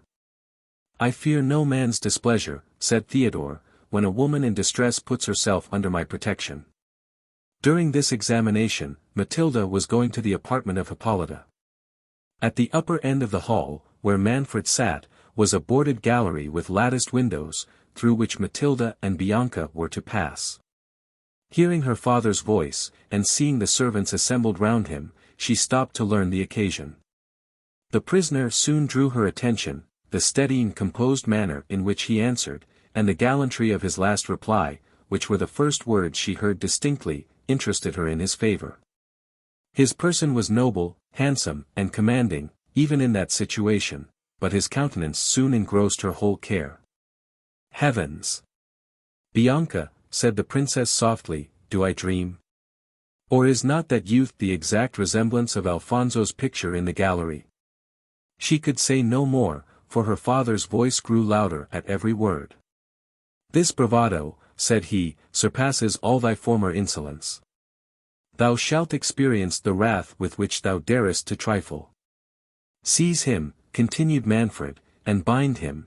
The first news the princess hears of her champion shall be, that he has lost his head for her sake." "The injustice of which thou art guilty towards me," said Theodore, "convinces me that I have done a good deed in delivering the princess from thy tyranny. May she be happy, whatever becomes of me." "This is a lover!" cried Manfred in a rage. "A peasant within sight of death is not animated by such sentiments. Tell me, rash boy, who thou art, or the rack shall force thy secret from thee." "Thou hast threatened me with death already," said the youth, "for the truth I have told thee. If that is all the encouragement I am to expect for sincerity, I am not tempted to indulge thy vain curiosity farther." "Then thou wilt not speak?" said Manfred. "I will not," replied he. "Bear him away into the courtyard," said Manfred, "I will see his head this instant severed from his body." Matilda fainted at hearing those words. Bianca shrieked, and cried, "Help! Help! The princess is dead!" Manfred started at this ejaculation, and demanded what was the matter. The young peasant, who heard it too, was struck with horror, and asked eagerly the same question. But Manfred ordered him to be hurried into the court, and kept there for execution, till he had informed himself of the cause of Bianca's shrieks. When he learned the meaning, he treated it as a womanish panic, and ordering Matilda to be carried to her apartment, he rushed into the court, and calling for one of his guards, bade Theodore kneel down, and prepare to receive the fatal blow. The undaunted youth received the bitter sentence with a resignation that touched every heart but Manfred's. He wished earnestly to know the meaning of the words he had heard relating to the princess. But fearing to exasperate the tyrant more against her, he desisted. The only boon he deigned to ask was, that he might be permitted to have a confessor, and make his peace with heaven. Manfred, who hoped by the confessor's means to come at the youth's history, readily granted his request, and being convinced that Father Jerome was now in his interest, he ordered him to be called and shrive the prisoner. The holy man, who had little foreseen the catastrophe that his imprudence occasioned, fell on his knees to the prince, and adjured him in the most solemn manner not to shed innocent blood. He accused himself in the bitterest terms for his indiscretion, endeavored to disculpate the youth, and left no method untried to soften the tyrant's rage. Manfred, more incensed than appeased by Jerome's intercession, whose retraction now made him suspect he had been imposed upon by both, commanded the friar to do his duty, telling him he would not allow the prisoner many minutes for confession. "Nor do I ask many, my lord," said the unhappy young man. "My sins, thank heaven, have not been numerous, nor exceed what might be expected at my years. Dry your tears, good father, and let us dispatch. This is a bad world. Nor have I had cause to leave it with regret." "O wretched youth," said Jerome, "how canst thou bear the sight of me with patience? I am thy murderer. It is I have brought this dismal hour upon thee." "I forgive thee from my soul," said the youth, "as I hope heaven will pardon me. Hear my confession, father, and give me thy blessing." "How can I prepare thee for thy passage as I ought?" said Jerome.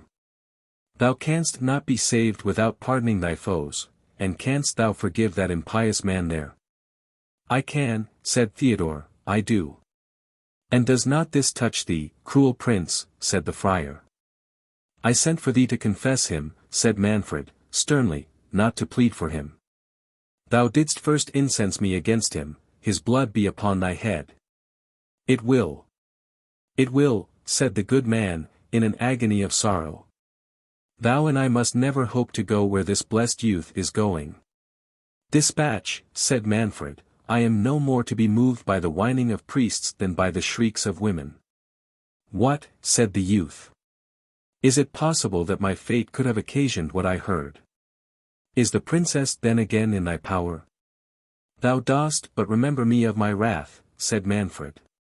"Prepare thee, for this moment is thy last." The youth, who felt his indignation rise, and who was touched with the sorrow which he saw he had infused into all the spectators, as well as into the friar, suppressed his emotions, and putting off his doublet, and unbuttoning his collar, knelt down to his prayers. As he stooped, his shirt slipped down below his shoulder, and discovered the mark of a bloody arrow. "Gracious heaven," cried the holy man, starting, "what do I see? It is my child. My Theodore." The passions that ensued must be conceived. They cannot be painted. The tears of the assistants were suspended by wonder, rather than stopped by joy. They seemed to inquire in the eyes of their lord what they ought to feel. Surprise, doubt, tenderness, respect, succeeded each other in the countenance of the youth. He received with modest submission the effusion of the old man's tears and embraces. Yet afraid of giving a loose to hope, and suspecting from what had passed the inflexibility of Manfred's temper, he cast a glance towards the prince, as if to say, "Canst thou be unmoved at such a scene as this?" Manfred's heart was capable of being touched. He forgot his anger in his astonishment, yet his pride forbade his owning himself affected. He even doubted whether this discovery was not a contrivance of the friar to save the youth. "What may this mean?" said he. "How can he be thy son? Is it consistent with thy profession or reputed sanctity to avow a peasant's offspring for the fruit of thy irregular amours?" "O God," said the holy man, "dost thou question his being mine? Could I feel the anguish I do if I were not his father? Spare him. Good prince. Spare him. And revile me as thou pleasest. Spare him. Spare him," cried the attendants, "for this good man's sake." "Peace," said Manfred, sternly. "I must know more ere I am disposed to pardon. A saint's bastard may be no saint himself." "Injurious lord," said Theodore, "add not insult to cruelty. If I am this venerable man's son, though no prince, as thou art, know the blood that flows in my veins." "Yes," said the friar, interrupting him, "his blood is noble, nor is he that abject thing, my lord, you speak him. He is my lawful son, and Sicily can boast of few houses more ancient than that of Falconera. But alas! My lord, what is blood? What is nobility? We are all reptiles, miserable, sinful creatures. It is piety alone that can distinguish us from the dust whence we sprung, and whither we must return." "Truce to your sermon," said Manfred, "you forget you are no longer Friar Jerome, but the Count of Falconera. Let me know your history. You will have time to moralize hereafter, if you should not happen to obtain the grace of that sturdy criminal there." "Mother of God," said the friar, "is it possible my lord can refuse a father the life of his only, his long-lost, child? Trample me, my lord, scorn, afflict me, accept my life for his, but spare my son." "Thou canst feel, then," said Manfred, "what it is to lose an only son. A little hour ago thou didst preach up resignation to me. My house, if fate so pleased, must perish, but the Count of Falconera. Alas! My lord," said Jerome, "I confess I have offended, but aggravate not an old man's sufferings. I boast not of my family, nor think of such vanities. It is nature that pleads for this boy, it is the memory of the dear woman that bore him. Is she, Theodore, is she dead?" "Her soul has long been with the blessed," said Theodore. "Oh! How?" cried Jerome, "tell me." "No, she is happy. Thou art all my care now, most dread lord. Will you grant me my poor boy's life?" "Return to thy convent," answered Manfred, "conduct the princess hither, obey me in what else thou knowest. And I promise thee the life of thy son." "Oh! My lord," said Jerome, "is my honesty the price I must pay for this dear youth's safety?" "For me," cried Theodore. "Let me die 1,000 deaths, rather than stain thy conscience. What is it the tyrant would exact of thee? Is the princess still safe from his power? Protect her, thou venerable old man, and let all the weight of his wrath fall on me." Jerome endeavored to check the impetuosity of the youth. And ere Manfred could reply, the trampling of horses was heard, and a brazen trumpet, which hung without the gate of the castle, was suddenly sounded. At the same instant the sable plumes on the enchanted helmet, which still remained at the other end of the court, were tempestuously agitated, and nodded thrice, as if bowed by some invisible wearer. Chapter 3. Manfred's heart misgave him when he beheld the plumage on the miraculous casque shaken in concert with the sounding of the brazen trumpet. "Father," said he to Jerome, whom he now ceased to treat as Count of Falconera, "what mean these portents? If I have offended, the plumes were shaken with greater violence than before." "Unhappy prince that I am," cried Manfred. "Holy Father! Will you not assist me with your prayers?" "My lord," replied Jerome, "heaven is no doubt displeased with your mockery of its servants. Submit yourself to the Church, and cease to persecute her ministers. Dismiss this innocent youth, and learn to respect the holy character I wear. Heaven will not be trifled with." You see, the trumpet sounded again. "I acknowledge I have been too hasty," said Manfred. "Father, do you go to the wicket, and demand who is at the gate." "Do you grant me the life of Theodore?" replied the friar. "I do," said Manfred, "but inquire who is without." Jerome, falling on the neck of his son, discharged a flood of tears, that spoke the fullness of his soul. "You promised to go to the gate," said Manfred. "I thought," replied the friar, "your highness would excuse my thanking you first in this tribute of my heart."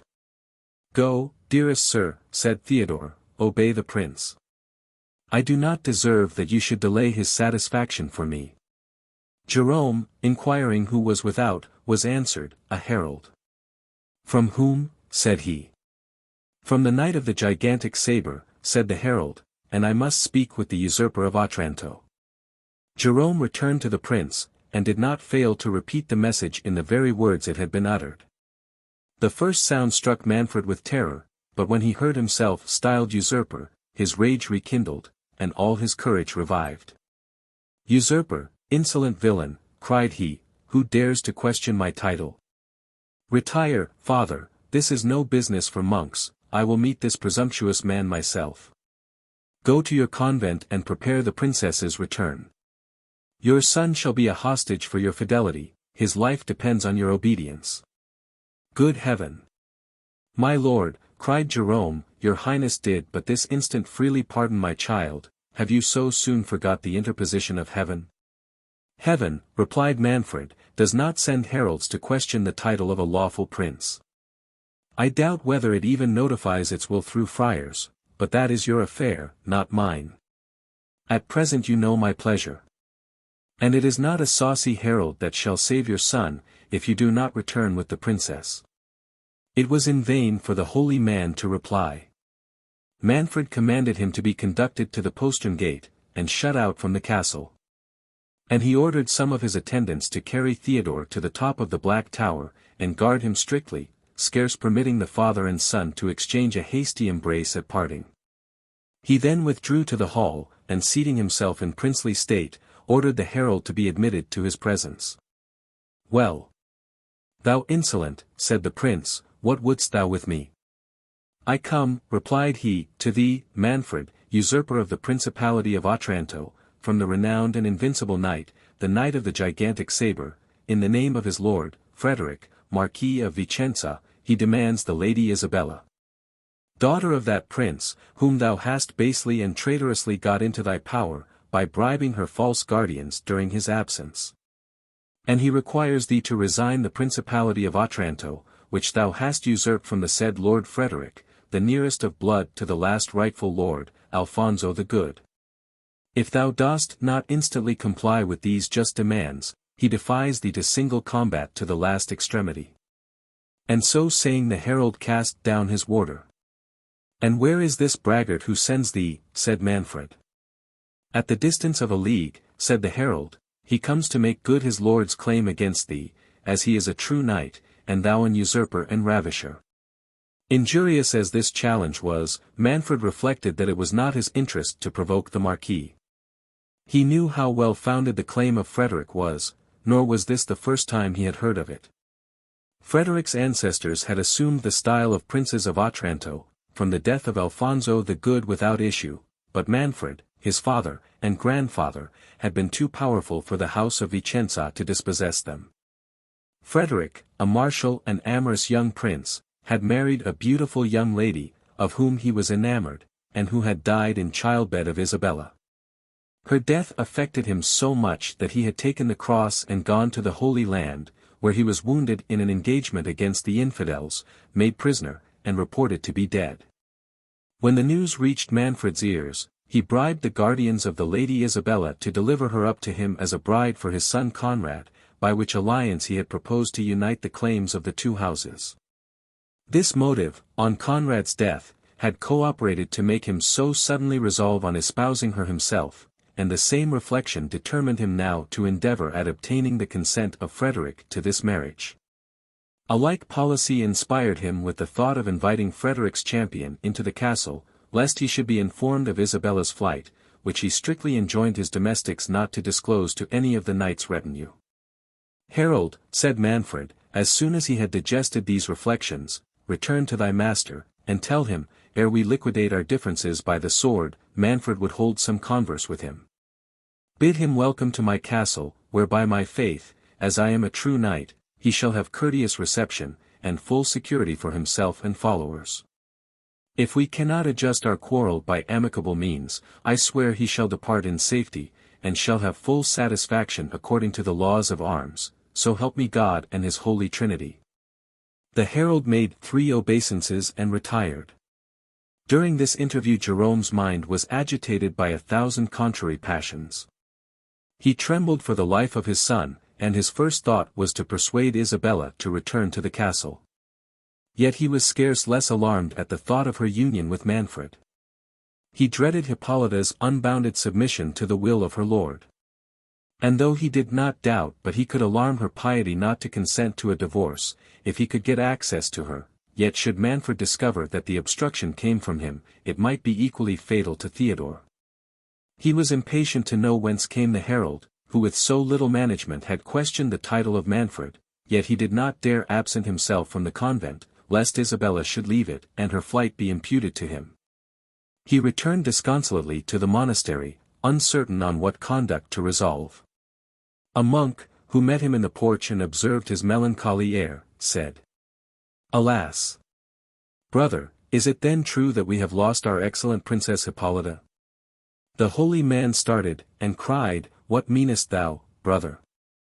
I come this instant from the castle, and left her in perfect health." Martelli, replied the other friar, passed by the convent but a quarter of an hour ago on his way from the castle, and reported that her highness was dead. All our brethren are gone to the chapel to pray for her happy transit to a better life, and willed me to wait thy arrival. They know thy holy attachment to that good lady, and are anxious for the affliction it will cause in thee. Indeed we have all reason to weep, she was a mother to our house.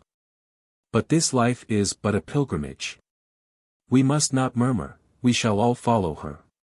May our end be like hers. Good brother, thou dreamest, said Jerome. I tell thee I come from the castle, and left the princess well. Where is the lady Isabella? Poor gentlewoman, replied the friar. I told her the sad news, and offered her spiritual comfort. I reminded her of the transitory condition of mortality, and advised her to take the veil. I quoted the example of the holy Princess Sanchia of Aragon. Thy zeal was laudable, said Jerome, impatiently, but at present it was unnecessary. Hippolyta is well, at least I trust in the Lord she is. I heard nothing to the contrary, yet, methinks, the prince's earnestness, well, brother, but where is the lady Isabella? I know not, said the friar, she wept much, and said she would retire to her chamber. Jerome left his comrade abruptly, and hastened to the princess, but she was not in her chamber. He inquired of the domestics of the convent, but could learn no news of her. He searched in vain throughout the monastery and the church, and dispatched messengers round the neighborhood, to get intelligence if she had been seen, but to no purpose. Nothing could equal the good man's perplexity. He judged that Isabella, suspecting Manfred of having precipitated his wife's death, had taken the alarm, and withdrawn herself to some more secret place of concealment. This new flight would probably carry the prince's fury to the height. The report of Hippolyta's death, though it seemed almost incredible, increased his consternation. And though Isabella's escape bespoke her aversion of Manfred for a husband, Jerome could feel no comfort from it, while it endangered the life of his son. He determined to return to the castle, and made several of his brethren accompany him to attest his innocence to Manfred, and, if necessary, join their intercession with his for Theodore. The prince, in the meantime, had passed into the court, and ordered the gates of the castle to be flung open for the reception of the stranger knight and his train. In a few minutes the cavalcade arrived. First came 2 harbingers with wands. Next a herald, followed by 2 pages and 2 trumpets. Then 100 foot guards. These were attended by as many horse. After them 50 footmen, clothed in scarlet and black, the colors of the knight. Then a led horse. 2 heralds on each side of a gentleman on horseback bearing a banner with the arms of Vicenza and Otranto quarterly, a circumstance that much offended Manfred, but he stifled his resentment. 2 more pages. The knight's confessor telling his beads. 50 more footmen clad as before. 2 knights habited in complete armor, their beavers down, comrades to the principal knight. The squires of the 2 knights, carrying their shields and devices. The knight's own squire. 100 gentlemen bearing an enormous sword, and seeming to faint under the weight of it. The knight himself on a chestnut steed, in complete armor, his lance in the rest, his face entirely concealed by his visor, which was surmounted by a large plume of scarlet and black feathers. 50 foot guards with drums and trumpets closed the procession, which wheeled off to the right and left to make room for the principal knight. As soon as he approached the gate he stopped. And the herald advancing, read again the words of the challenge. Manfred's eyes were fixed on the gigantic sword, and he scarce seemed to attend to the cartel, but his attention was soon diverted by a tempest of wind that rose behind him. He turned and beheld the plumes of the enchanted helmet agitated in the same extraordinary manner as before. It required intrepidity like Manfred's not to sink under a concurrence of circumstances that seemed to announce his fate. Yet scorning in the presence of strangers to betray the courage he had always manifested, he said boldly, "Sir Knight, whoever thou art, I bid thee welcome. If thou art of mortal mould, thy valour shall meet its equal, and if thou art a true knight, thou wilt scorn to employ sorcery to carry thy point. Be these omens from heaven or hell, Manfred trusts to the righteousness of his cause and to the aid of Saint Nicholas, who has ever protected his house. Alight, Sir Knight, and repose thyself. Tomorrow thou shalt have a fair field, and heaven befriend the juster side." The knight made no reply, but dismounting, was conducted by Manfred to the great hall of the castle. As they traversed the court, the knight stopped to gaze on the miraculous casque, and kneeling down, seemed to pray inwardly for some minutes. Rising, he made a sign to the prince to lead on. As soon as they entered the hall, Manfred proposed to the stranger to disarm, but the knight shook his head in token of refusal. "Sir Knight," said Manfred, "this is not courteous, but by my good faith I will not cross thee, nor shalt thou have cause to complain of the Prince of Otranto. No treachery is designed on my part, I hope none is intended on thine. Here take my gage," giving him his ring, "your friends and you shall enjoy the laws of hospitality. Rest here until refreshments are brought. I will but give orders for the accommodation of your train, and return to you." The 3 knights bowed as accepting his courtesy. Manfred directed the stranger's retinue to be conducted to an adjacent hospital, founded by the Princess Hippolyta for the reception of pilgrims. As they made the circuit of the court to return towards the gate, the gigantic sword burst from the supporters, and falling to the ground opposite to the helmet, remained immovable. Manfred, almost hardened to preternatural appearances, surmounted the shock of this new prodigy, and returning to the hall, where by this time the feast was ready, he invited his silent guests to take their places. Manfred, however ill his heart was at ease, endeavored to inspire the company with mirth. He put several questions to them, but was answered only by signs. They raised their visors but sufficiently to feed themselves, and that sparingly. "Sirs," said the prince, "ye are the first guests I ever treated within these walls who scorned to hold any intercourse with me, nor has it oft been customary, I ween, for princes to hazard their state and dignity against strangers and mutes. You say you come in the name of Frederick of Vicenza, I have ever heard that he was a gallant and courteous knight. Nor would he, I am bold to say, think it beneath him to mix in social converse with a prince that is his equal, and not unknown by deeds in arms. Still ye are silent, well. Be it as it may, by the laws of hospitality and chivalry ye are masters under this roof, ye shall do your pleasure. But come, give me a goblet of wine, ye will not refuse to pledge me to the healths of your fair mistresses." The principal knight sighed and crossed himself, and was rising from the board. "Sir Knight," said Manfred, "what I said was but in sport. I shall constrain you in nothing, use your good liking. Since mirth is not your mood, let us be sad. Business may hit your fancies better. Let us withdraw, and hear if what I have to unfold may be better relished than the vain efforts I have made for your pastime."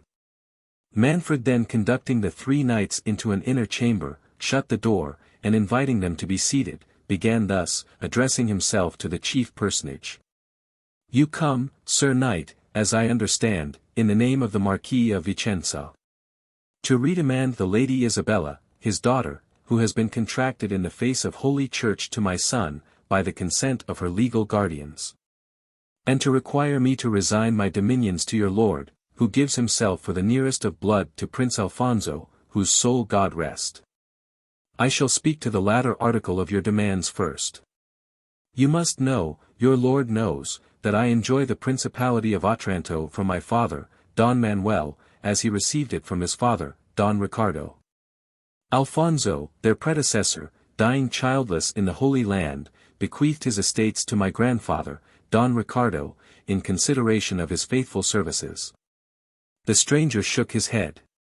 "Sir Knight," said Manfred, warmly, "Ricardo was a valiant and upright man, he was a pious man, witness his munificent foundation of the adjoining church and 2 convents.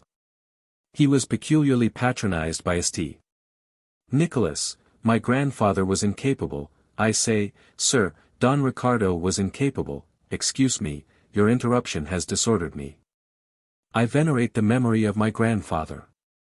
Well, sirs, he held this estate. He held it by his good sword and by the favor of Saint Nicholas, so did my father, and so, sirs, will I, come what come will. But Frederick, your lord, is nearest in blood. I have consented to put my title to the issue of the sword.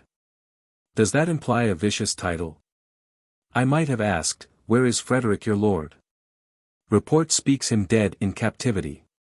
You say, your actions say, he lives, I question it not, I might, sirs, I might, but I do not.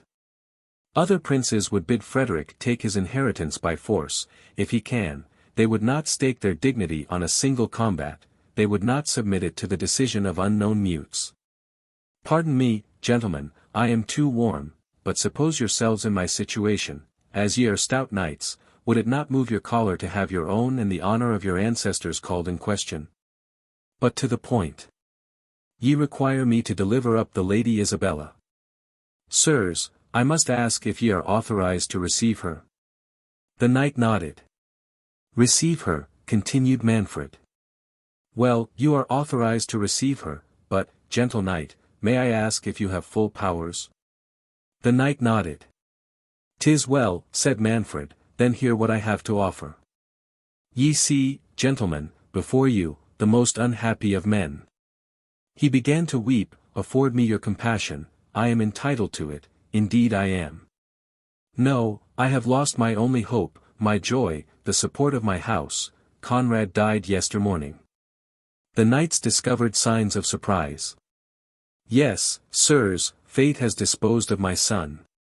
Isabella is at liberty. Do you then restore her, cried the chief knight, breaking silence.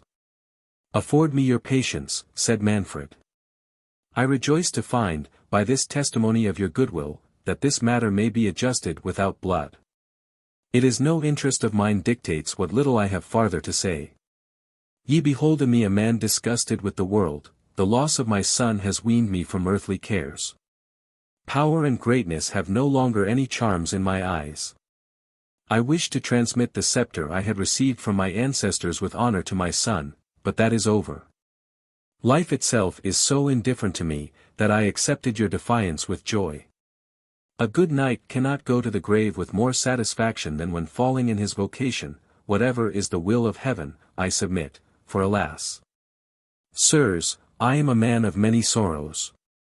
Manfred is no object of envy, but no doubt you are acquainted with my story. The knight made signs of ignorance, and seemed curious to have Manfred proceed. Is it possible, sirs, continued the prince, that my story should be a secret to you? Have you heard nothing relating to me and the Princess Hippolyta? They shook their heads. No. Thus, then, sirs, it is. You think me ambitious, ambition, alas, is composed of more rugged materials.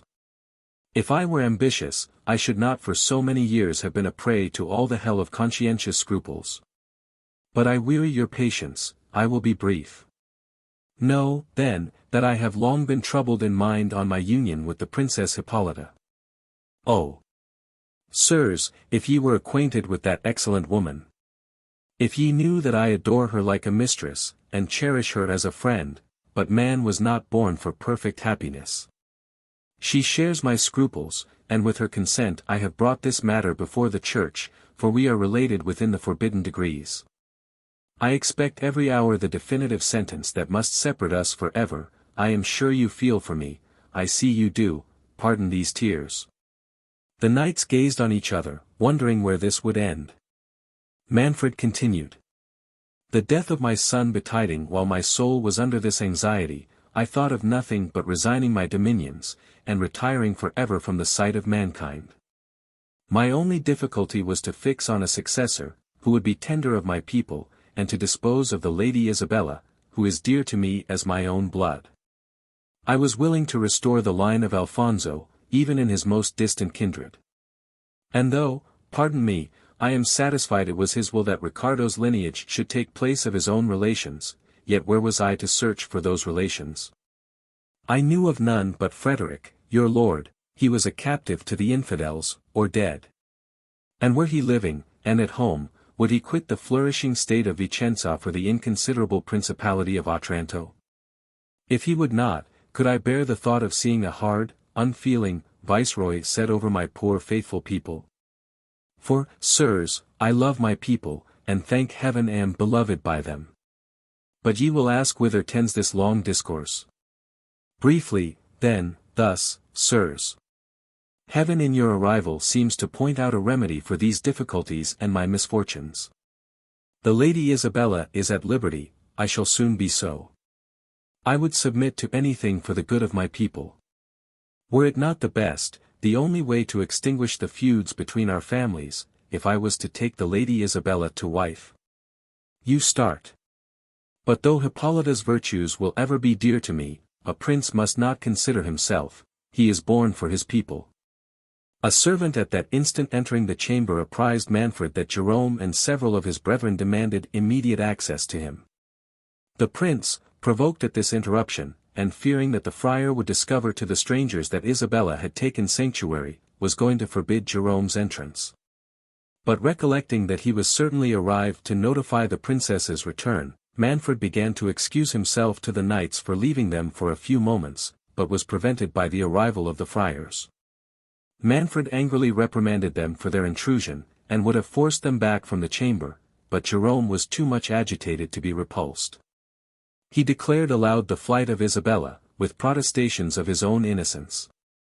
Manfred, distracted at the news, and not less at its coming to the knowledge of the strangers, uttered nothing but incoherent sentences, now upbraiding the friar, now apologizing to the knights, earnest to know what was become of Isabella. Yet equally afraid of their knowing. Impatient to pursue her, yet dreading to have them join in the pursuit. He offered to dispatch messengers in quest of her, but the chief knight, no longer keeping silence, reproached Manfred in bitter terms for his dark and ambiguous dealing, and demanded the cause of Isabella's first absence from the castle. Manfred, casting a stern look at Jerome, implying a command of silence, pretended that on Conrad's death he had placed her in sanctuary until he could determine how to dispose of her. Jerome, who trembled for his son's life, did not dare contradict this falsehood, but one of his brethren, not under the same anxiety, declared frankly that she had fled to their church in the preceding night. The prince in vain endeavored to stop this discovery, which overwhelmed him with shame and confusion. The principal stranger, amazed at the contradictions he heard, and more than half persuaded that Manfred had secreted the princess, notwithstanding the concern he expressed at her flight, rushing to the door, said, "Thou traitor prince! Isabella shall be found." Manfred endeavored to hold him, but the other knights assisting their comrade, he broke from the prince, and hastened into the court, demanding his attendance. Manfred, finding it vain to divert him from the pursuit, offered to accompany him, and summoning his attendants, and taking Jerome and some of the friars to guide them, they issued from the castle. Manfred privately giving orders to have the knights' company secured, while to the night he affected to dispatch a messenger to require their assistance. The company had no sooner quitted the castle than Matilda, who felt herself deeply interested for the young peasant, since she had seen him condemned to death in the hall, and whose thoughts had been taken up with concerting measures to save him, was informed by some of the female attendants that Manfred had dispatched all his men various ways in pursuit of Isabella.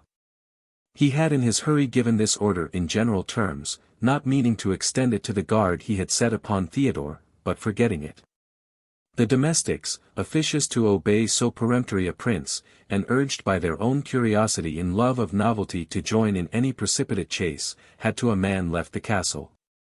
Matilda disengaged herself from her women, stole up to the Black Tower, and unbolting the door, presented herself to the astonished Theodore. "Young man," said she, "though filial duty and womanly modesty condemn the step I am taking, yet holy charity, surmounting all other ties, justifies this act. Fly, the doors of thy prison are open, my father and his domestics are absent.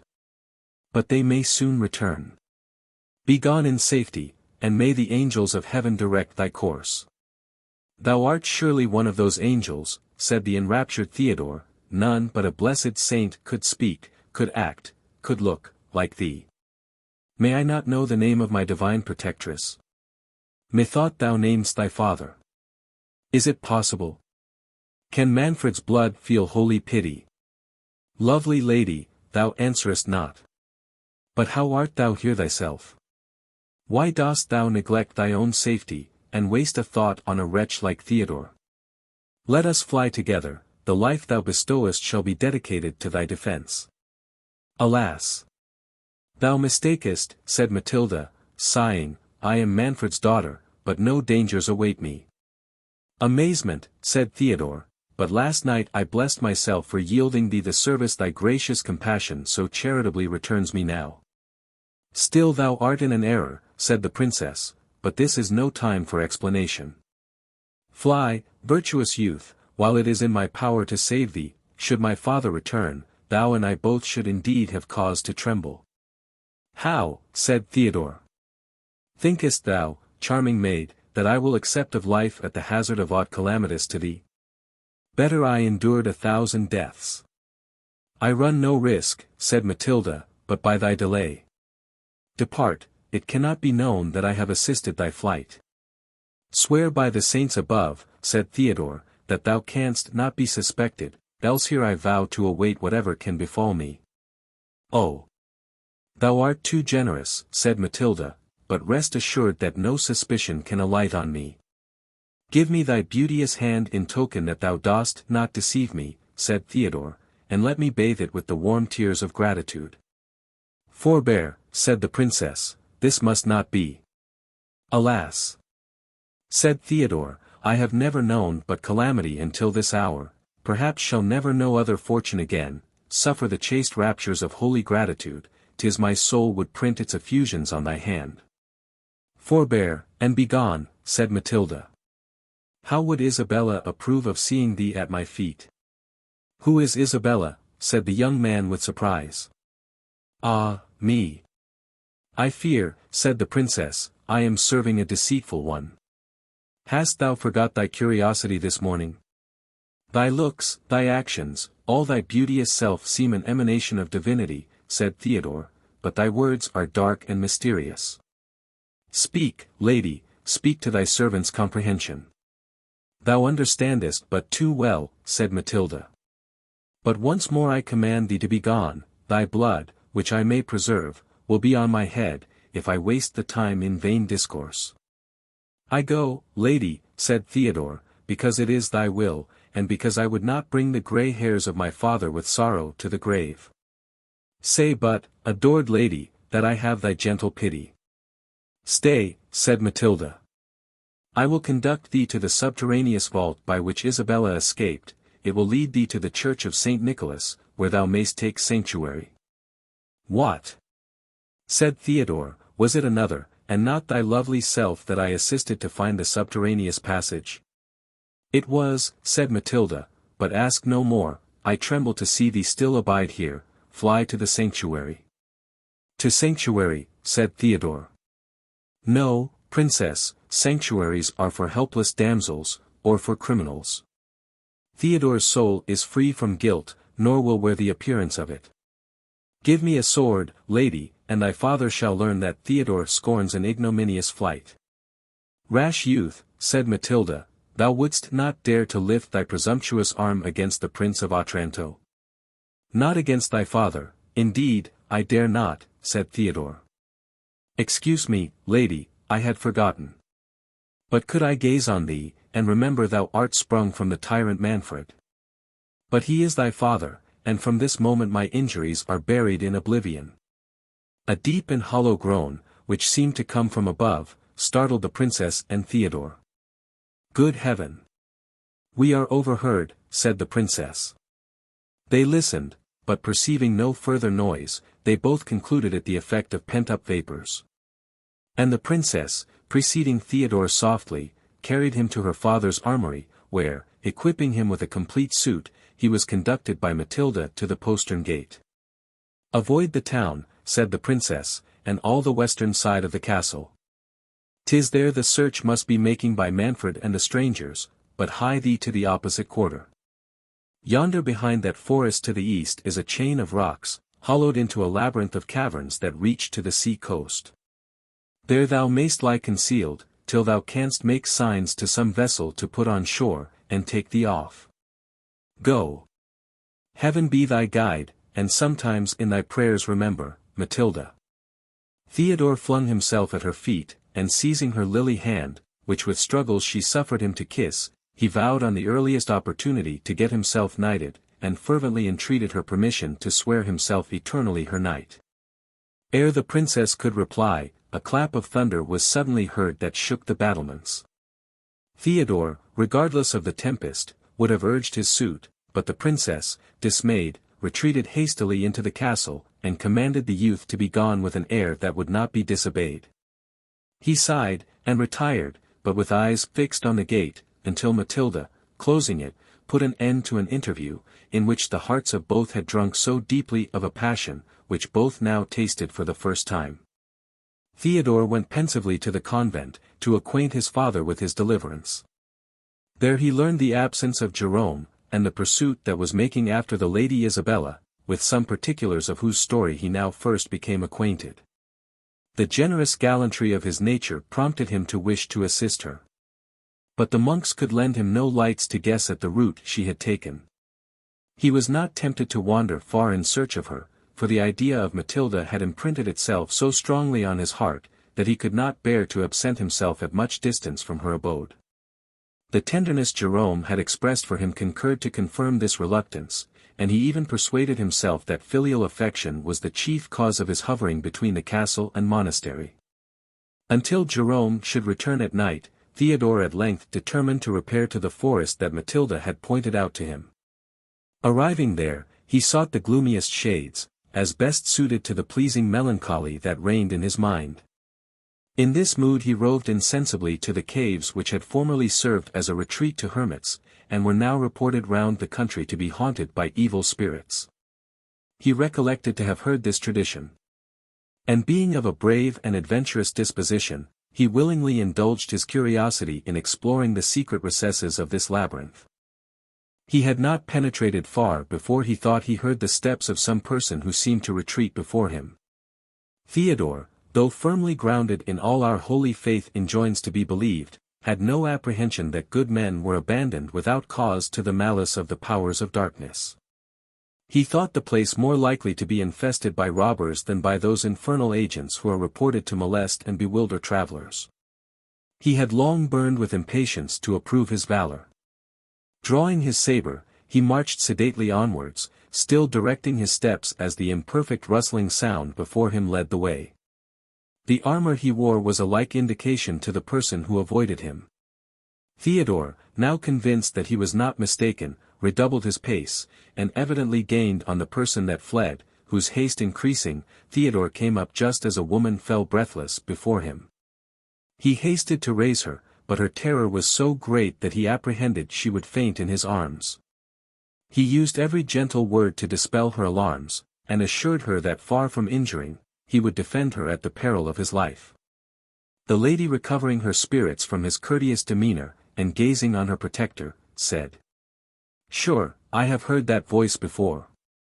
Not to my knowledge, replied Theodore, unless, as I conjecture, thou art the Lady Isabella. Merciful heaven, cried she. Thou art not sent in quest of me, art thou? And saying those words, she threw herself at his feet, and besought him not to deliver her up to Manfred. To Manfred, cried Theodore, no, lady. I have once already delivered thee from his tyranny, and it shall fare hard with me now, but I will place thee out of the reach of his daring. Is it possible, said she, that thou shouldst be the generous unknown whom I met last night in the vault of the castle? Sure thou art not a mortal, but my guardian angel.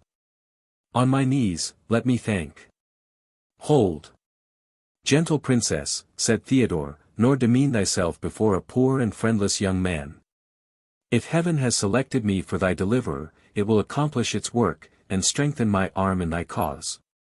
But come, lady, we are too near the mouth of the cavern, let us seek its inmost recesses. I can have no tranquillity till I have placed thee beyond the reach of danger. Alas! What mean you, sir, said she. Though all your actions are noble, though your sentiments speak the purity of your soul, is it fitting that I should accompany you alone into these perplexed retreats? Should we be found together, what would a censorious world think of my conduct? I respect your virtuous delicacy, said Theodore, nor do you harbor a suspicion that wounds my honor. I meant to conduct you into the most private cavity of these rocks, and then at the hazard of my life to guard their entrance against every living thing.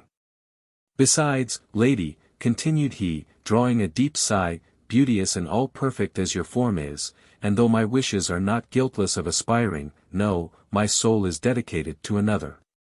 And although, a sudden noise prevented Theodore from proceeding, they soon distinguished these sounds. Isabella. What, ho! Isabella.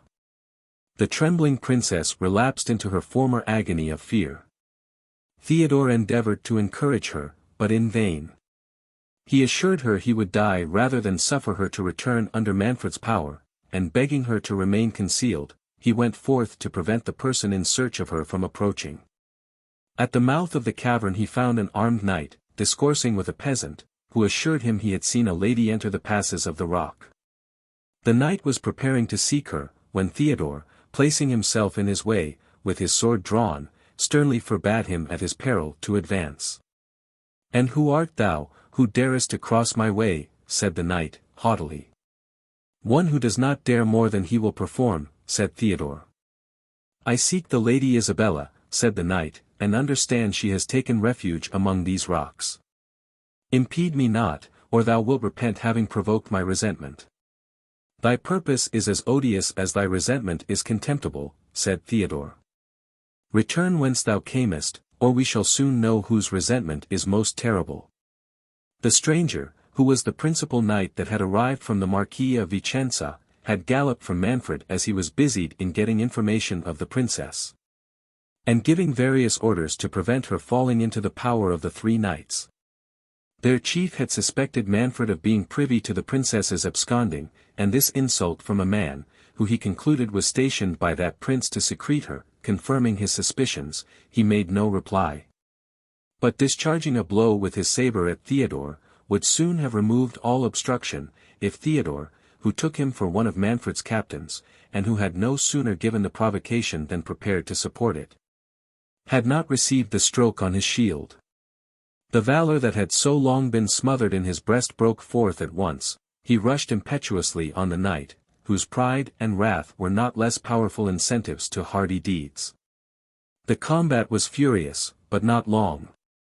Theodore wounded the knight in 3 several places, and at last disarmed him as he fainted by the loss of blood.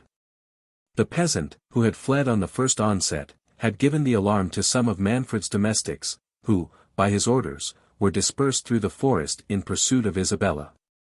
They came up as the knight fell, whom they soon discovered to be the noble stranger. Theodore, notwithstanding his hatred to Manfred, could not behold the victory he had gained without emotions of pity and generosity. But he was more touched when he learned the quality of his adversary, and was informed that he was no retainer, but an enemy, of Manfred. He assisted the servants of the latter in disarming the knight, and in endeavoring to stanch the blood that flowed from his wounds. The knight, recovering his speech, said, in a faint and faltering voice, "Generous foe, we have both been in an error.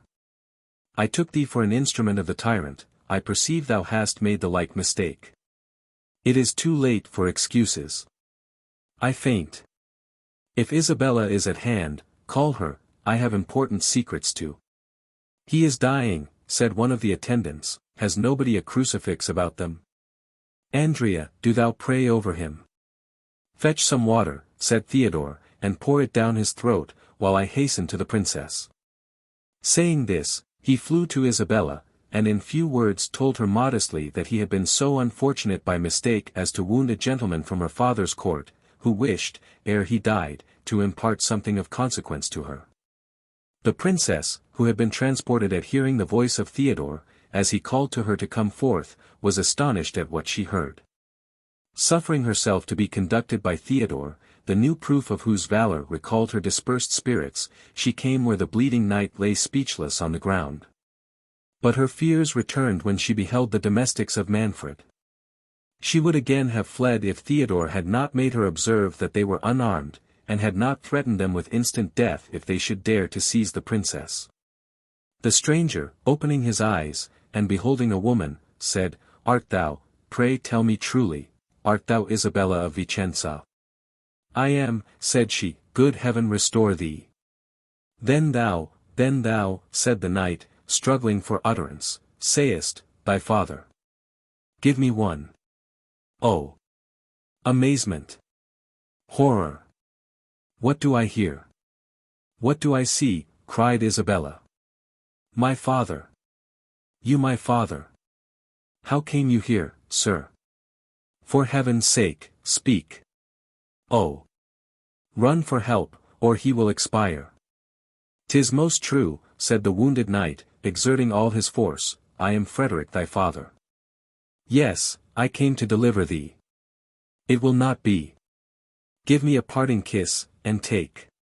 "Sir," said Theodore, "do not exhaust yourself. Suffer us to convey you to the castle." "To the castle," said Isabella. "Is there no help nearer than the castle? Would you expose my father to the tyrant? If he goes thither, I dare not accompany him, and yet, can I leave him?" "My child," said Frederick, "it matters not for me whither I am carried. A few minutes will place me beyond danger, but while I have eyes to dote on thee, forsake me not, dear Isabella. This brave knight, I know not who he is, will protect thy innocence. Sir, you will not abandon my child, will you?" Theodore, shedding tears over his victim, and vowing to guard the princess at the expense of his life, persuaded Frederick to suffer himself to be conducted to the castle. They placed him on a horse belonging to one of the domestics, after binding up his wounds as well as they were able. Theodore marched by his side, and the afflicted Isabella, who could not bear to quit him, followed mournfully behind. Chapter 4. The sorrowful troop no sooner arrived at the castle, than they were met by Hippolyta and Matilda, whom Isabella had sent one of the domestics before to advertise of their approach. The ladies, causing Frederick to be conveyed into the nearest chamber, retired, while the surgeons examined his wounds. Matilda blushed at seeing Theodore and Isabella together, but endeavored to conceal it by embracing the latter, and condoling with her on her father's mischance. The surgeons soon came to acquaint Hippolyta that none of the Marquis's wounds were dangerous, and that he was desirous of seeing his daughter and the princesses. Theodore, under pretense of expressing his joy at being freed from his apprehensions of the combat being fatal to Frederick, could not resist the impulse of following Matilda. Her eyes were so often cast down on meeting his, that Isabella, who regarded Theodore as attentively as he gazed on Matilda, soon divined who the object was that he had told her in the cave engaged his affections. While this mute scene passed, Hippolyta demanded of Frederick the cause of his having taken that mysterious course for reclaiming his daughter, and threw in various apologies to excuse her lord for the match contracted between their children. Frederick, however incensed against Manfred, was not insensible to the courtesy and benevolence of Hippolyta, but he was still more struck with the lovely form of Matilda. Wishing to detain them by his bedside, he informed Hippolyta of his story. He told her that, while prisoner to the infidels, he had dreamed that his daughter, of whom he had learned no news since his captivity, was detained in a castle, where she was in danger of the most dreadful misfortunes, and that if he obtained his liberty, and repaired to a wood near Joppa, he would learn more. Alarmed at this dream, and incapable of obeying the direction given by it, his chains became more grievous than ever. But while his thoughts were occupied on the means of obtaining his liberty, he received the agreeable news that the Confederate princes who were warring in Palestine had paid his ransom. He instantly set out for the wood that had been marked in his dream. For 3 days he and his attendants had wandered in the forest without seeing a human form, but on the evening of the 3rd they came to a cell, in which they found a venerable hermit in the agonies of death. Applying rich cordials, they brought the fainting man to his speech. "My sons," said he, "I am bounden to your charity, but it is in vain. I am going to my eternal rest, yet I die with the satisfaction of performing the will of heaven. When first I repaired to this solitude, after seeing my country become a prey to unbelievers, it is alas, above 50 years since I was witness to that dreadful scene. St. Nicholas appeared to me, and revealed a secret, which he bade me never disclose to mortal man, but on my deathbed. This is that tremendous hour, and ye are no doubt the chosen warriors to whom I was ordered to reveal my trust. As soon as ye have done the last offices to this wretched corse, dig under the 7th tree on the left hand of this poor cave, and your pains will, oh, good heaven, receive my soul." With those words the devout man breathed his last. "By break of day," continued Frederick, "when we had committed the holy relics to earth, we dug according to direction. But what was our astonishment when about the depth of 6 feet we discovered an enormous saber, the very weapon yonder in the court. On the blade, which was then partly out of the scabbard, though since closed by our efforts in removing it, were written the following lines. No, excuse me, madam," added the Marquis, turning to Hippolyta. "If I forbear to repeat them, I respect your sex and rank, and would not be guilty of offending your ear with sounds injurious to aught that is dear to you." He paused. Hippolyta trembled. She did not doubt but Frederick was destined by heaven to accomplish the fate that seemed to threaten her house. Looking with anxious fondness at Matilda, a silent tear stole down her cheek, but recollecting herself, she said, "Proceed, my lord. Heaven does nothing in vain, mortals must receive its divine behests with lowliness and submission. It is our part to deprecate its wrath, or bow to its decrees. Repeat the sentence, my lord, we listen resigned." Frederick was grieved that he had proceeded so far. The dignity and patient firmness of Hippolyta penetrated him with respect, and the tender silent affection with which the princess and her daughter regarded each other, melted him almost to tears. Yet apprehensive that his forbearance to obey would be more alarming, he repeated in a faltering and low voice the following lines. "Where'er a casque that suits this sword is found, with perils is thy daughter compassed round. Alfonso's blood alone can save the maid, and quiet a long restless prince's shade." "What is there in these lines," said Theodore impatiently, "that affects these princesses? Why were they to be shocked by a mysterious delicacy, that has so little foundation?" "Your words are rude, young man," said the Marquis. "And though fortune has favored you once." "My honored lord," said Isabella, who resented Theodore's warmth, which she perceived was dictated by his sentiments for Matilda. "Discompose not yourself for the glossing of a peasant's son, he forgets the reverence he owes you. But he is not accustomed." Hippolyta, concerned at the heat that had arisen, checked Theodore for his boldness, but with an air acknowledging his zeal, and changing the conversation, demanded of Frederick where he had left her lord. As the Marquis was going to reply, they heard a noise without, and rising to inquire the cause, Manfred, Jerome, and part of the troop, who had met an imperfect rumor of what had happened, entered the chamber. Manfred advanced hastily towards Frederick's bed to condole with him on his misfortune, and to learn the circumstances of the combat, when starting in an agony of terror and amazement, he cried, "Ha! What art thou? Thou dreadful spectre! Is my hour come?" "My dearest, gracious lord," cried Hippolyta, clasping him in her arms, what is it you see? Why do you fix your eyeballs thus? What, cried Manfred breathless, dost thou see nothing, Hippolyta? Is this ghastly phantom sent to me alone, to me, who did not? For mercy's sweetest self, my lord, said Hippolyta, resume your soul, command your reason. There is none here, but us, your friends. What, is not that Alfonso? Cried Manfred. Dost thou not see him? Can it be my brain's delirium? This. My lord, said Hippolyta, this is Theodore, the youth who has been so unfortunate. Theodore, said Manfred mournfully, and striking his forehead. Theodore or a phantom, he has unhinged the soul of Manfred. But how comes he here? And how comes he in armor? I believe he went in search of Isabella, said Hippolyta. Of Isabella, said Manfred, relapsing into rage. Yes, yes, that is not doubtful. But how did he escape from durance in which I left him? Was it Isabella, or this hypocritical old friar, that procured his enlargement?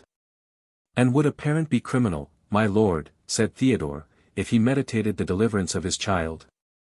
Jerome, amazed to hear himself in a manner accused by his son, and without foundation, knew not what to think. He could not comprehend how Theodore had escaped, how he came to be armed, and to encounter Frederick. Still he would not venture to ask any questions that might tend to inflame Manfred's wrath against his son. Jerome's silence convinced Manfred that he had contrived Theodore's release. And is it thus, thou ungrateful old man, said the prince, addressing himself to the friar, that thou repayest mine and Hippolyta's bounties? And not content with traversing my heart's nearest wishes, thou armest thy bastard, and bringest him into my own castle to insult me. My lord, said Theodore, you wrong my father, neither he nor I are capable of harboring a thought against your peace. Is it insolence thus to surrender myself to your highness's pleasure? Added he, laying his sword respectfully at Manfred's feet. Behold my bosom, strike, my lord, if you suspect that a disloyal thought is lodged there. There is not a sentiment engraven on my heart that does not venerate you and yours. The grace and fervor with which Theodore uttered these words interested every person present in his favor. Even Manfred was touched, yet still possessed with his resemblance to Alfonso, his admiration was dashed with secret horror. Rise, said he. Thy life is not my present purpose. But tell me thy history, and how thou camest connected with this old traitor here. My lord, said Jerome eagerly. Peace. Impostor, said Manfred, I will not have him prompted. My lord, said Theodore, I want no assistance, my story is very brief. I was carried at 5 years of age to Algiers with my mother, who had been taken by corsairs from the coast of Sicily. She died of grief in less than a 12-month. The tears gushed from Jerome's eyes, on whose countenance 1,000 anxious passions stood expressed. Before she died, continued Theodore, she bound a writing about my arm under my garments, which told me I was the son of the Count Falconera. It is most true, said Jerome, I am that wretched father. Again I enjoin thee silence, said Manfred, proceed. I remained in slavery, said Theodore, until within these 2 years, when attending on my master in his cruises, I was delivered by a Christian vessel, which overpowered the pirate. And discovering myself to the captain, he generously put me on shore in Sicily, but alas! Instead of finding a father, I learned that his estate, which was situated on the coast, had, during his absence, been laid waste by the rover who had carried my mother and me into captivity, that his castle had been burnt to the ground. And that my father on his return had sold what remained, and was retired into religion in the kingdom of Naples, but where no man could inform me. Destitute and friendless, hopeless almost of attaining the transport of a parent's embrace, I took the first opportunity of setting sail for Naples, from whence, within these 6 days, I wandered into this province. Still supporting myself by the labor of my hands. Nor until yestermorn did I believe that heaven had reserved any lot for me but peace of mind and contented poverty. This, my lord, is Theodore's story. I am blessed beyond my hope in finding a father. I am unfortunate beyond my desert in having incurred your highness's displeasure." He ceased. A murmur of approbation gently arose from the audience. "This is not all," said Frederick, "I am bound in honor to add what he suppresses. Though he is modest, I must be generous. He is one of the bravest youths on Christian ground. He is warm too. And from the short knowledge I have of him, I will pledge myself for his veracity. If what he reports of himself were not true, he would not utter it, and for me, youth, I honor a frankness which becomes thy birth. But now, and thou didst offend me, yet the noble blood which flows in thy veins, may well be allowed to boil out, when it has so recently traced itself to its source. Come, my lord," turning to Manfred, "if I can pardon him, surely you may. It is not the youth's fault, if you took him for a spectre." This bitter taunt galled the soul of Manfred. "If beings from another world," replied he haughtily, "have power to impress my mind with awe, it is more than living man can do. Nor could a stripling's arm." "My lord," interrupted Hippolyta, "your guest has occasion for repose, shall we not leave him to his rest?" Saying this, and taking Manfred by the hand, she took leave of Frederick, and led the company forth. The prince, not sorry to quit a conversation which recalled to mind the discovery he had made of his most secret sensations, suffered himself to be conducted to his own apartment, after permitting Theodore, though under engagement to return to the castle on the morrow, a condition the young man gladly accepted, to retire with his father to the convent. Matilda and Isabella were too much occupied with their own reflections, and too little content with each other, to wish for farther converse that night. They separated each to her chamber, with more expressions of ceremony and fewer of affection than had passed between them since their childhood. If they parted with small cordiality, they did but meet with greater impatience, as soon as the sun was risen. Their minds were in a situation that excluded sleep, and each recollected 1,000 questions which she wished she had put to the other overnight. Matilda reflected that Isabella had been twice delivered by Theodore in very critical situations, which she could not believe accidental. His eyes, it was true, had been fixed on her in Frederick's chamber. But that might have been to disguise his passion for Isabella from the fathers of both. It were better to clear this up. She wished to know the truth, lest she should wrong her friend by entertaining a passion for Isabella's lover. Thus jealousy prompted, and at the same time borrowed an excuse from friendship to justify its curiosity. Isabella, not less restless, had better foundation for her suspicions. Both Theodore's tongue and eyes had told her his heart was engaged. It was true, yet, perhaps, Matilda might not correspond to his passion. She had ever appeared insensible to love, all her thoughts were set on heaven. "Why did I dissuade her?" said Isabella to herself. "I am punished for my generosity. But when did they meet? Where? It cannot be, I have deceived myself, perhaps last night was the first time they ever beheld each other, it must be some other object that has prepossessed his affections, if it is, I am not so unhappy as I thought. If it is not my friend Matilda, how can I stoop to wish for the affection of a man, who rudely and unnecessarily acquainted me with his indifference? And that at the very moment in which common courtesy demanded at least expressions of civility. I will go to my dear Matilda, who will confirm me in this becoming pride. Man is false, I will advise with her on taking the veil, she will rejoice to find me in this disposition. And I will acquaint her that I no longer oppose her inclination for the cloister." In this frame of mind, and determined to open her heart entirely to Matilda, she went to that princess's chamber, whom she found already dressed, and leaning pensively on her arm. This attitude, so correspondent to what she felt herself, revived Isabella's suspicions, and destroyed the confidence she had purposed to place in her friend. They blushed at meeting, and were too much novices to disguise their sensations with address. After some unmeaning questions and replies, Matilda demanded of Isabella the cause of her flight. The latter, who had almost forgotten Manfred's passion, so entirely was she occupied by her own, concluding that Matilda referred to her last escape from the convent, which had occasioned the events of the preceding evening, replied, Martelli brought word to the convent that your mother was dead. Oh, said Matilda, interrupting her, Bianca has explained that mistake to me. On seeing me faint, she cried out, the princess is dead, and Martelli, who had come for the usual dole to the castle. And what made you faint? Said Isabella, indifferent to the rest. Matilda blushed and stammered. My father, he was sitting in judgment on a criminal. What criminal? Said Isabella eagerly. A young man, said Matilda. I think it was that young man that. What, Theodore, said Isabella. Yes, answered she, I never saw him before, I do not know how he had offended my father, but as he has been of service to you, I am glad my lord has pardoned him. Served me, replied Isabella, do you term it serving me, to wound my father, and almost occasion his death?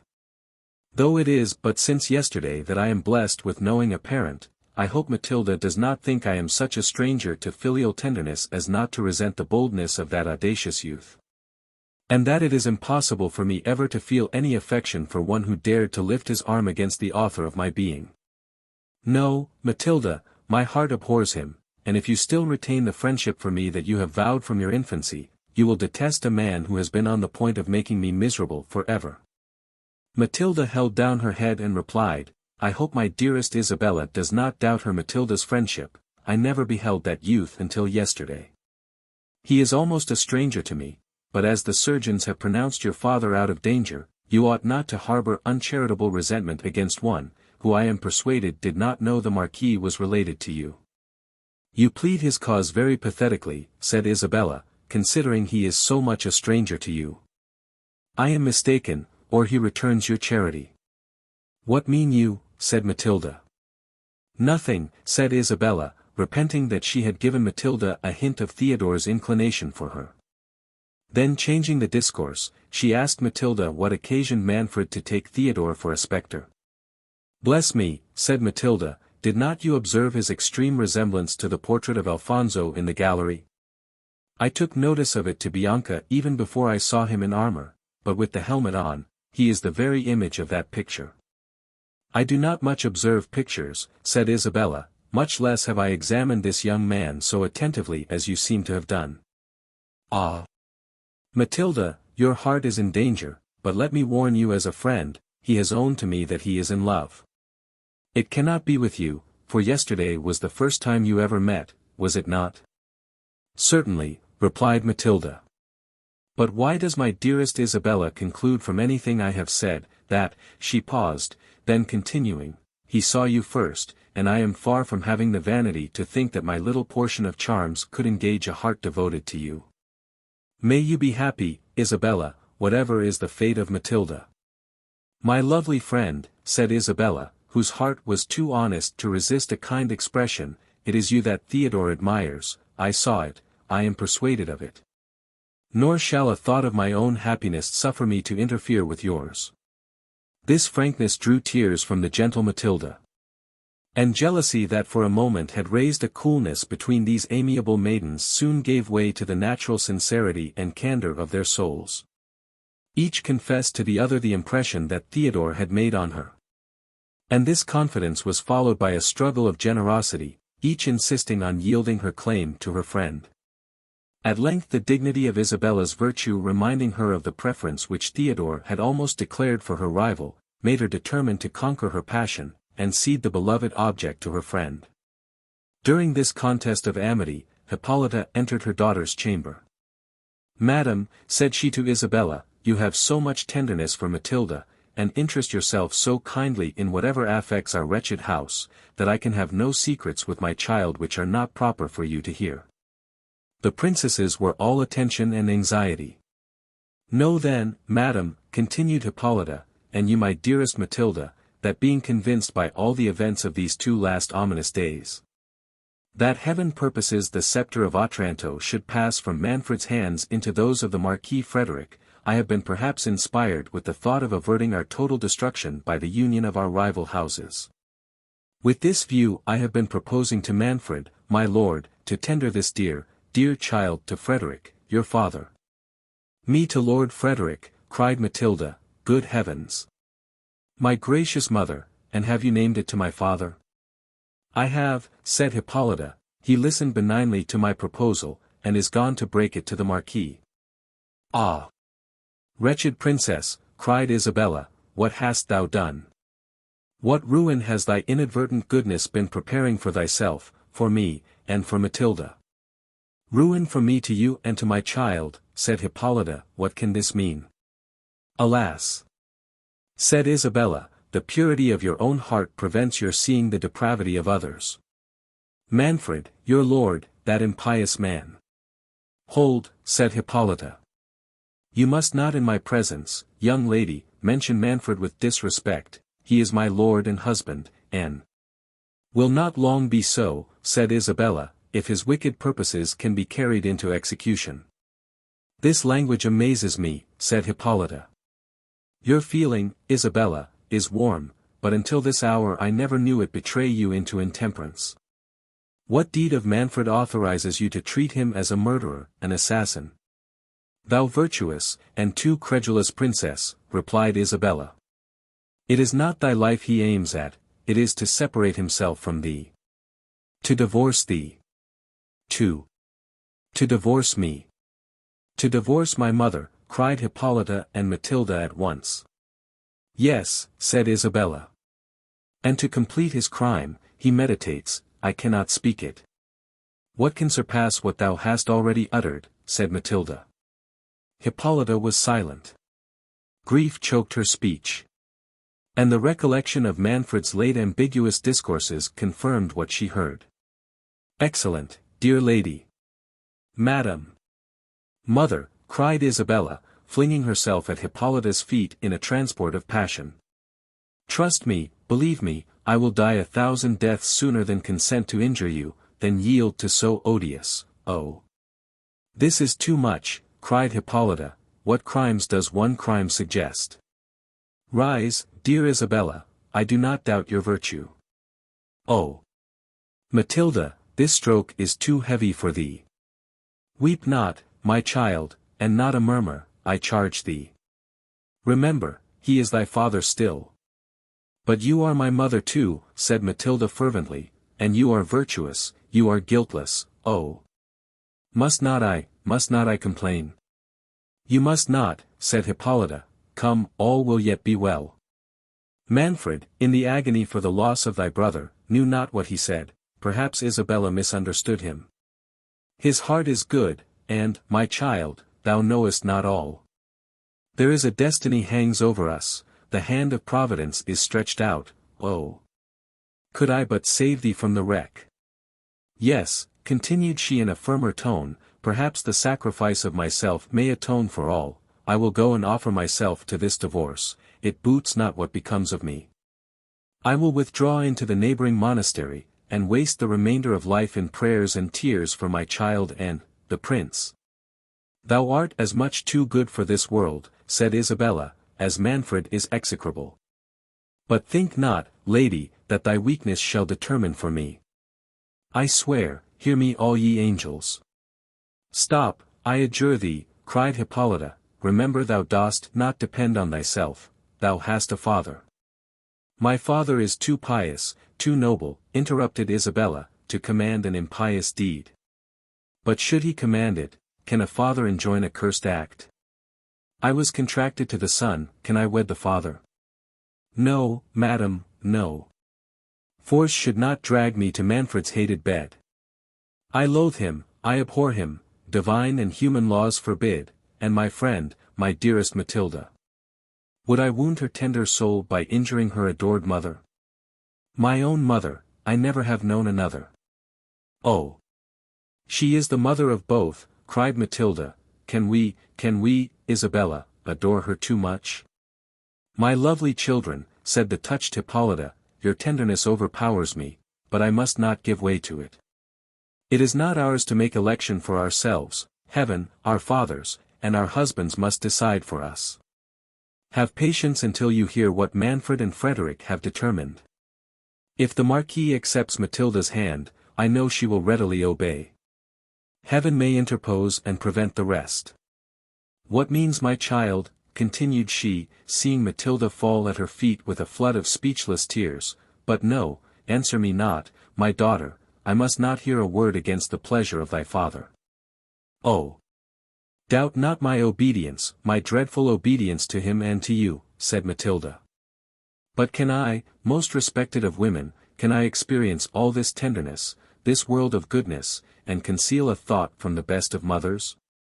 What art thou going to utter? Said Isabella trembling. Recollect thyself, Matilda. No, Isabella, said the princess, I should not deserve this incomparable parent, if the inmost recesses of my soul harbored a thought without her permission. Nay, I have offended her. I have suffered a passion to enter my heart without her avowal, but here I disclaim it, here I vow to heaven and her. My child! My child, said Hippolyta, what words are these? What new calamities has fate in store for us? Thou, a passion? Thou, in this hour of destruction? Oh! I see all my guilt, said Matilda. I abhor myself, if I cost my mother a pang. She is the dearest thing I have on earth, oh! I will never, never behold him more. Isabella, said Hippolyta, thou art conscious to this unhappy secret, whatever it is. Speak. What, cried Matilda, have I so forfeited my mother's love, that she will not permit me even to speak my own guilt? Oh! Wretched, wretched Matilda! Thou art too cruel, said Isabella to Hippolyta, canst thou behold this anguish of a virtuous mind, and not commiserate it? Not pity my child, said Hippolyta, catching Matilda in her arms, oh! I know she is good, she is all virtue, all tenderness, and duty. I do forgive thee, my excellent, my only hope. The princesses then revealed to Hippolyta their mutual inclination for Theodore, and the purpose of Isabella to resign him to Matilda. Hippolyta blamed their imprudence, and showed them the improbability that either father would consent to bestow his heiress on so poor a man, though nobly born. Some comfort it gave her to find their passion of so recent a date, and that Theodore had had but little cause to suspect it in either. She strictly enjoined them to avoid all correspondence with him. This Matilda fervently promised, but Isabella, who flattered herself that she meant no more than to promote his union with her friend, could not determine to avoid him, and made no reply. I will go to the convent, said Hippolyta, and order new masses to be said for a deliverance from these calamities. Oh! My mother, said Matilda, you mean to quit us, you mean to take sanctuary, and to give my father an opportunity of pursuing his fatal intention. Alas! On my knees I supplicate you to forbear, will you leave me a prey to Frederick? I will follow you to the convent. Be at peace, my child, said Hippolyta, I will return instantly. I will never abandon thee, until I know it is the will of heaven, and for thy benefit. Do not deceive me, said Matilda. I will not marry Frederick until thou commandest it. Alas! What will become of me? Why that exclamation, said Hippolyta. I have promised thee to return. Ah! My mother, replied Matilda, stay and save me from myself. A frown from thee can do more than all my father's severity. I have given away my heart, and you alone can make me recall it. No more, said Hippolyta, thou must not relapse, Matilda. I can quit Theodore, said she, but must I wed another? Let me attend thee to the altar, and shut myself from the world forever. Thy fate depends on thy father, said Hippolyta, I have ill bestowed my tenderness, if it has taught thee to revere aught beyond him. Adieu. My child, I go to pray for thee. Hippolyta's real purpose was to demand of Jerome, whether in conscience she might not consent to the divorce.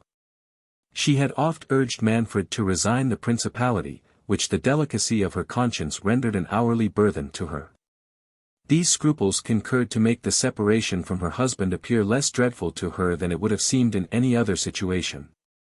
Jerome, at quitting the castle overnight, had questioned Theodore severely why he had accused him to Manfred of being privy to his escape. Theodore owned it had been with design to prevent Manfred's suspicion from alighting on Matilda. And added, the holiness of Jerome's life and character secured him from the tyrant's wrath. Jerome was heartily grieved to discover his son's inclination for that princess. And leaving him to his rest, promised in the morning to acquaint him with important reasons for conquering his passion. Theodore, like Isabella, was too recently acquainted with parental authority to submit to its decisions against the impulse of his heart. He had little curiosity to learn the friar's reasons, and less disposition to obey them. The lovely Matilda had made stronger impressions on him than filial affection. All night he pleased himself with visions of love. And it was not till late after the morning office, that he recollected the friar's commands to attend him at Alfonso's tomb. "Young man," said Jerome, when he saw him, "this tardiness does not please me. Have a father's commands already so little weight?" Theodore made awkward excuses, and attributed his delay to having overslept himself. "And on whom were thy dreams employed?" said the friar sternly. His son blushed. "Come, come," resumed the friar, "inconsiderate youth, this must not be, eradicate this guilty passion from thy breast." "Guilty passion," cried Theodore, "can guilt dwell with innocent beauty and virtuous modesty?" "It is sinful," replied the friar, "to cherish those whom heaven has doomed to destruction. A tyrant's race must be swept from the earth to the third and fourth generation. Will heaven visit the innocent for the crimes of the guilty?" said Theodore. "The fair Matilda has virtues enough to undo thee," interrupted Jerome. "Hast thou so soon forgotten that twice the savage Manfred has pronounced thy sentence?" "Nor have I forgotten, sir," said Theodore, "that the charity of his daughter delivered me from his power. I can forget injuries, but never benefits." "The injuries thou hast received from Manfred's race," said the friar, "are beyond what thou canst conceive. Reply not, but view this holy image. Beneath this marble monument rest the ashes of the good Alfonso. A prince adorned with every virtue, the father of his people, the delight of mankind.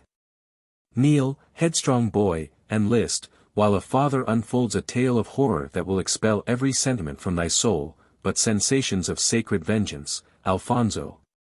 Much injured prince. Let thy unsatisfied shade sit awful on the troubled air, while these trembling lips, ha! Who comes there?" "The most wretched of women," said Hippolyta, entering the choir. "Good father, art thou at leisure? But why this kneeling youth? What means the horror imprinted on each countenance? Why at this venerable tomb, alas? Hast thou seen aught?" "We were pouring forth our orisons to heaven," replied the friar, with some confusion, "to put an end to the woes of this deplorable province. Join with us, lady. Thy spotless soul may obtain an exemption from the judgments which the portents of these days but too speakingly denounce against thy house." "I pray fervently to heaven to divert them," said the pious princess. "Thou knowest it has been the occupation of my life to wrest a blessing for my lord and my harmless children. One, alas, is taken from me. Would heaven but hear me for my poor Matilda. Father, intercede for her. Every heart will bless her," cried Theodore with rapture. "Be dumb, rash youth," said Jerome. "And thou, fond princess, contend not with the powers above. The Lord giveth, and the Lord taketh away, bless his holy name, and submit to his decrees." "I do most devoutly," said Hippolyta, "but will he not spare my only comfort? Must Matilda perish too? Ah! Father, I came, but dismiss thy son. No ear but thine must hear what I have to utter." "May heaven grant thy every wish, most excellent princess," said Theodore retiring. Jerome frowned. Hippolyta then acquainted the friar with the proposal she had suggested to Manfred, his approbation of it, and the tender of Matilda that he was gone to make to Frederick. Jerome could not conceal his dislike of the notion, which he covered under pretence of the improbability that Frederick, the nearest of blood to Alfonso, and who was come to claim his succession, would yield to an alliance with the usurper of his right. But nothing could equal the perplexity of the friar, when Hippolyta confessed her readiness not to oppose the separation, and demanded his opinion on the legality of her acquiescence. The friar caught eagerly at her request of his advice, and without explaining his aversion to the proposed marriage of Manfred and Isabella, he painted to Hippolyta in the most alarming colors the sinfulness of her consent, denounced judgments against her if she complied, and enjoined her in the severest terms to treat any such proposition with every mark of indignation and refusal. Manfred, in the meantime, had broken his purpose to Frederick, and proposed the double marriage. That weak prince, who had been struck with the charms of Matilda, listened but too eagerly to the offer. He forgot his enmity to Manfred, whom he saw but little hope of dispossessing by force. And flattering himself that no issue might succeed from the union of his daughter with the tyrant, he looked upon his own succession to the principality as facilitated by wedding Matilda. He made faint opposition to the proposal, affecting, for form only, not to acquiesce unless Hippolyta should consent to the divorce. Manfred took that upon himself. Transported with his success, and impatient to see himself in a situation to expect sons, he hastened to his wife's apartment, determined to extort her compliance. He learned with indignation that she was absent at the convent. His guilt suggested to him that she had probably been informed by Isabella of his purpose. He doubted whether her retirement to the convent did not import an intention of remaining there, until she could raise obstacles to their divorce. And the suspicions he had already entertained of Jerome, made him apprehend that the friar would not only traverse his views, but might have inspired Hippolyta with the resolution of taking sanctuary. Impatient to unravel this clue, and to defeat its success, Manfred hastened to the convent, and arrived there as the friar was earnestly exhorting the princess never to yield to the divorce. "Madam," said Manfred, "what business drew you hither? Why did you not await my return from the marquis?" "I came to implore a blessing on your counsels," replied Hippolyta. "My counsels do not need a friar's intervention," said Manfred. "And of all men living is that hoary traitor the only one whom you delight to confer with?" "Profane prince," said Jerome, "is it at the altar that thou choosest to insult the servants of the altar? But, Manfred, thy impious schemes are known. Heaven and this virtuous lady know them. Nay, frown not, prince. The church despises thy menaces. Her thunders will be heard above thy wrath. Dare to proceed in thy cursed purpose of a divorce, until her sentence be known, and here I lance her anathema at thy head." "Audacious rebel," said Manfred, endeavoring to conceal the awe with which the friar's words inspired him. "Dost thou presume to threaten thy lawful prince?" "Thou art no lawful prince," said Jerome, "thou art no prince. Go, discuss thy claim with Frederick, and when that is done—" "It is done," replied Manfred. "Frederick accepts Matilda's hand, and is content to waive his claim, unless I have no male issue." As he spoke those words 3 drops of blood fell from the nose of Alfonso's statue. Manfred turned pale, and the princess sank on her knees. "Behold," said the friar, "mark this miraculous indication that the blood of Alfonso will never mix with that of Manfred." "My gracious lord," said Hippolyta, "let us submit ourselves to heaven.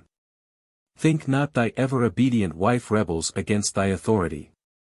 I have no will but that of my lord and the church. To that revered tribunal let us appeal. It does not depend on us to burst the bonds that unite us. If the church shall approve the dissolution of our marriage, be it so. I have but few years, and those of sorrow, to pass. Where can they be worn away so well as at the foot of this altar, in prayers for thine and Matilda's safety? But thou shalt not remain here until then," said Manfred. "Repair with me to the castle, and there I will advise on the proper measures for a divorce, but this meddling friar comes not thither. My hospitable roof shall never more harbour a traitor, and for thy reverence's offspring," continued he, "I banish him from my dominions. He, I ween, is no sacred personage, nor under the protection of the church.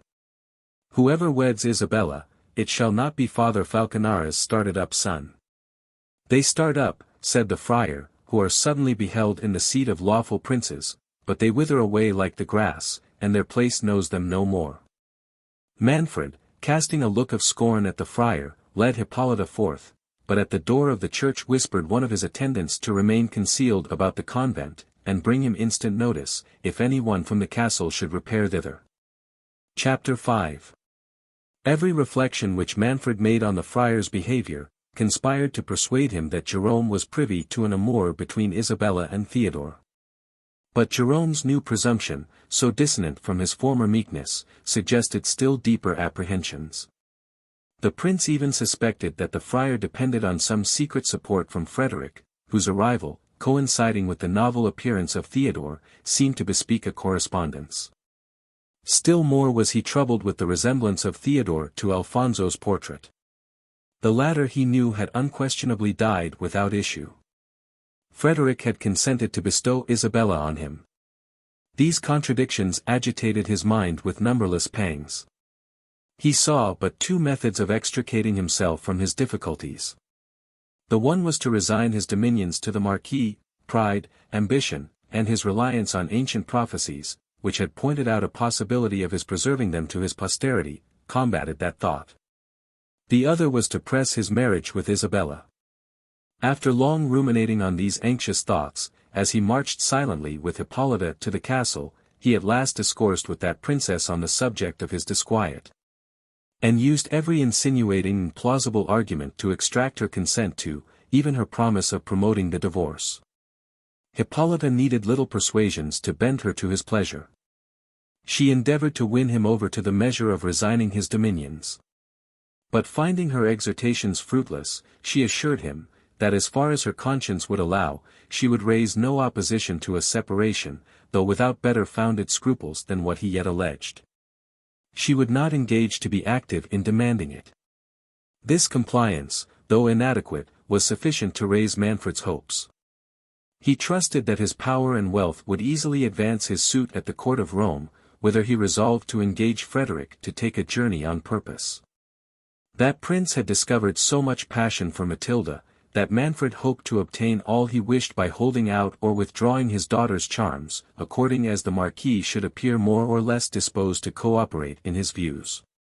Even the absence of Frederick would be a material point gained, until he could take further measures for his security. Dismissing Hippolyta to her apartment, he repaired to that of the Marquis. But crossing the great hall through which he was to pass he met Bianca. The damsel he knew was in the confidence of both the young ladies. It immediately occurred to him to sift her on the subject of Isabella and Theodore. Calling her aside into the recess of the oriel window of the hall, and soothing her with many fair words and promises, he demanded of her whether she knew aught of the state of Isabella's affections. My lord. No, my lord. Yes, my lord, poor lady. She is wonderfully alarmed about her father's wounds, but I tell her he will do well. Don't your highness think so? I do not ask you, replied Manfred, what she thinks about her father, but you are in her secrets. Come, be a good girl and tell me, is there any young man, you understand me. Lord bless me. Understand your highness? No, not I. I told her a few vulnerary herbs and repose.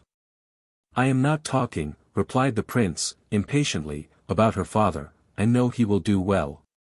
Bless me, I rejoice to hear your highness say so. For though I thought it not right to let my young lady despond, methought his greatness had a wan look, and a something, I remember when young Ferdinand was wounded by the Venetian. Thou answerest from the point, interrupted Manfred. But here, take this jewel, perhaps that may fix thy attention. Nay, no reverences, my favour shall not stop here. Come, tell me truly, how stands Isabella's heart? Well. Your highness has such a way. Said Bianca, to be sure, but can your highness keep a secret? If it should ever come out of your lips. It shall not, cried Manfred. Nay, but swear, your highness. By my halidame, if it should ever be known that I said it. Why, truth is truth, I do not think my lady Isabella ever much affectioned my young lord your son, yet he was a sweet youth as one should see. I am sure, if I had been a princess, but bless me. I must attend my lady Matilda, she will marvel what is become of me. Stay, cried Manfred, thou hast not satisfied my question. Hast thou ever carried any message, any letter? I. Good gracious! Cried Bianca, I carry a letter. I would not to be a queen. I hope your highness thinks, though I am poor, I am honest. Did your highness never hear what Count Marsigli offered me, when he came a-wooing to my lady Matilda? I have not leisure, said Manfred, to listen to thy tale. I do not question thy honesty. But it is thy duty to conceal nothing from me. How long has Isabella been acquainted with Theodore? Nay, there is nothing can escape your highness. Said Bianca, not that I know anything of the matter. Theodore, to be sure, is a proper young man, and, as my lady Matilda says, the very image of good Alfonso. Has not your highness remarked it? Yes, yes, no, thou torturest me, said Manfred. Where did they meet? When? Who? My lady Matilda, said Bianca. No, no, not Matilda, Isabella. When did Isabella first become acquainted with this Theodore? Virgin Mary, said Bianca, how should I know? Thou dost know, said Manfred. And I must know, I will. Lord! Your highness is not jealous of young Theodore, said Bianca. Jealous? No, no. Why should I be jealous? Perhaps I mean to unite them, if I were sure Isabella would have no repugnance. Repugnance? No, I'll warrant her, said Bianca, he is as comely a youth as ever trod on Christian ground. We are all in love with him. There is not a soul in the castle but would be rejoiced to have him for our prince, I mean, when it shall please heaven to call your highness to itself. Indeed, said Manfred, has it gone so far? Oh! This cursed friar! But I must not lose time, go, Bianca, attend Isabella, but I charge thee, not a word of what has passed. Find out how she is affected towards Theodore, bring me good news, and that ring has a companion. Wait at the foot of the winding staircase, I am going to visit the Marquis, and will talk further with thee at my return. Manfred, after some general conversation, desired Frederick to dismiss the two knights, his companions, having to talk with him on urgent affairs. As soon as they were alone, he began in artful guise to sound the Marquis on the subject of Matilda.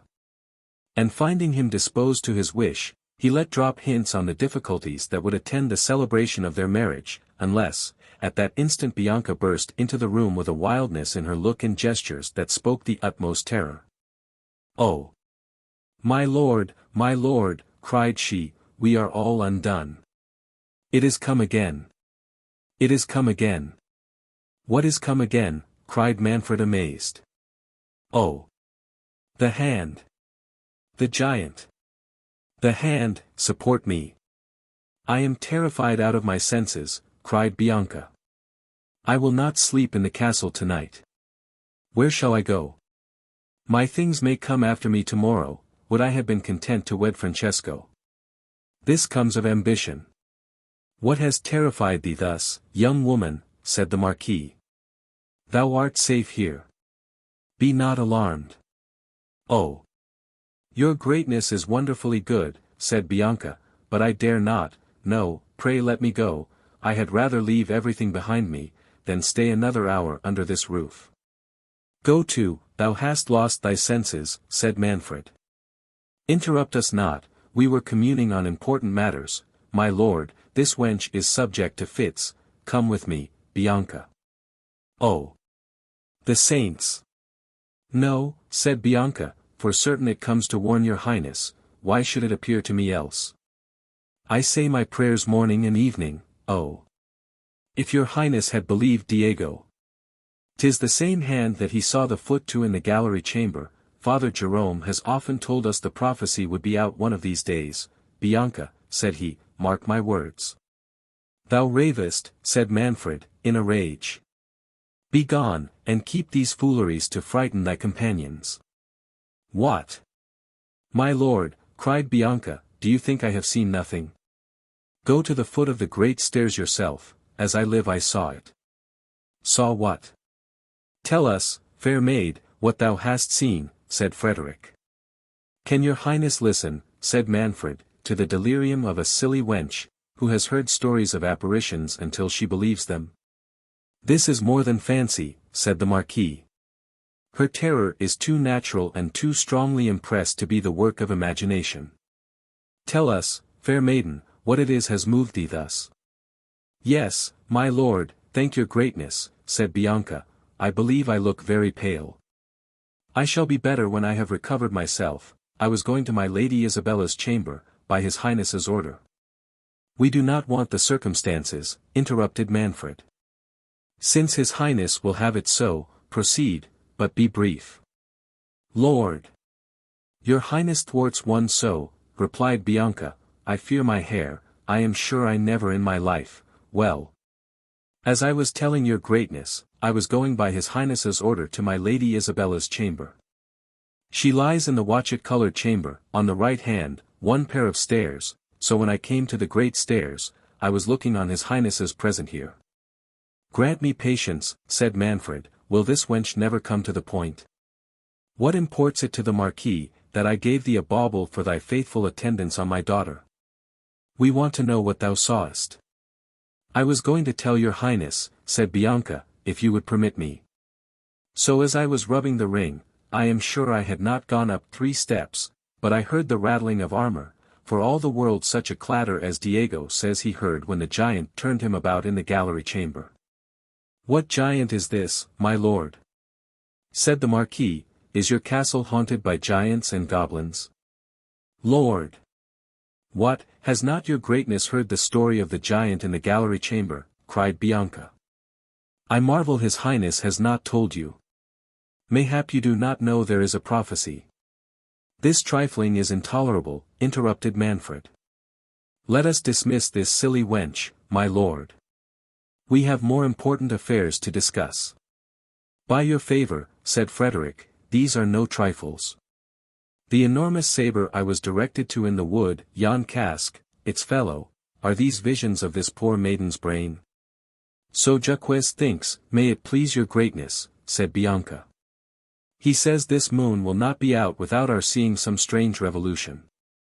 For my part, I should not be surprised if it was to happen tomorrow, for, as I was saying, when I heard the clattering of armor, I was all in a cold sweat.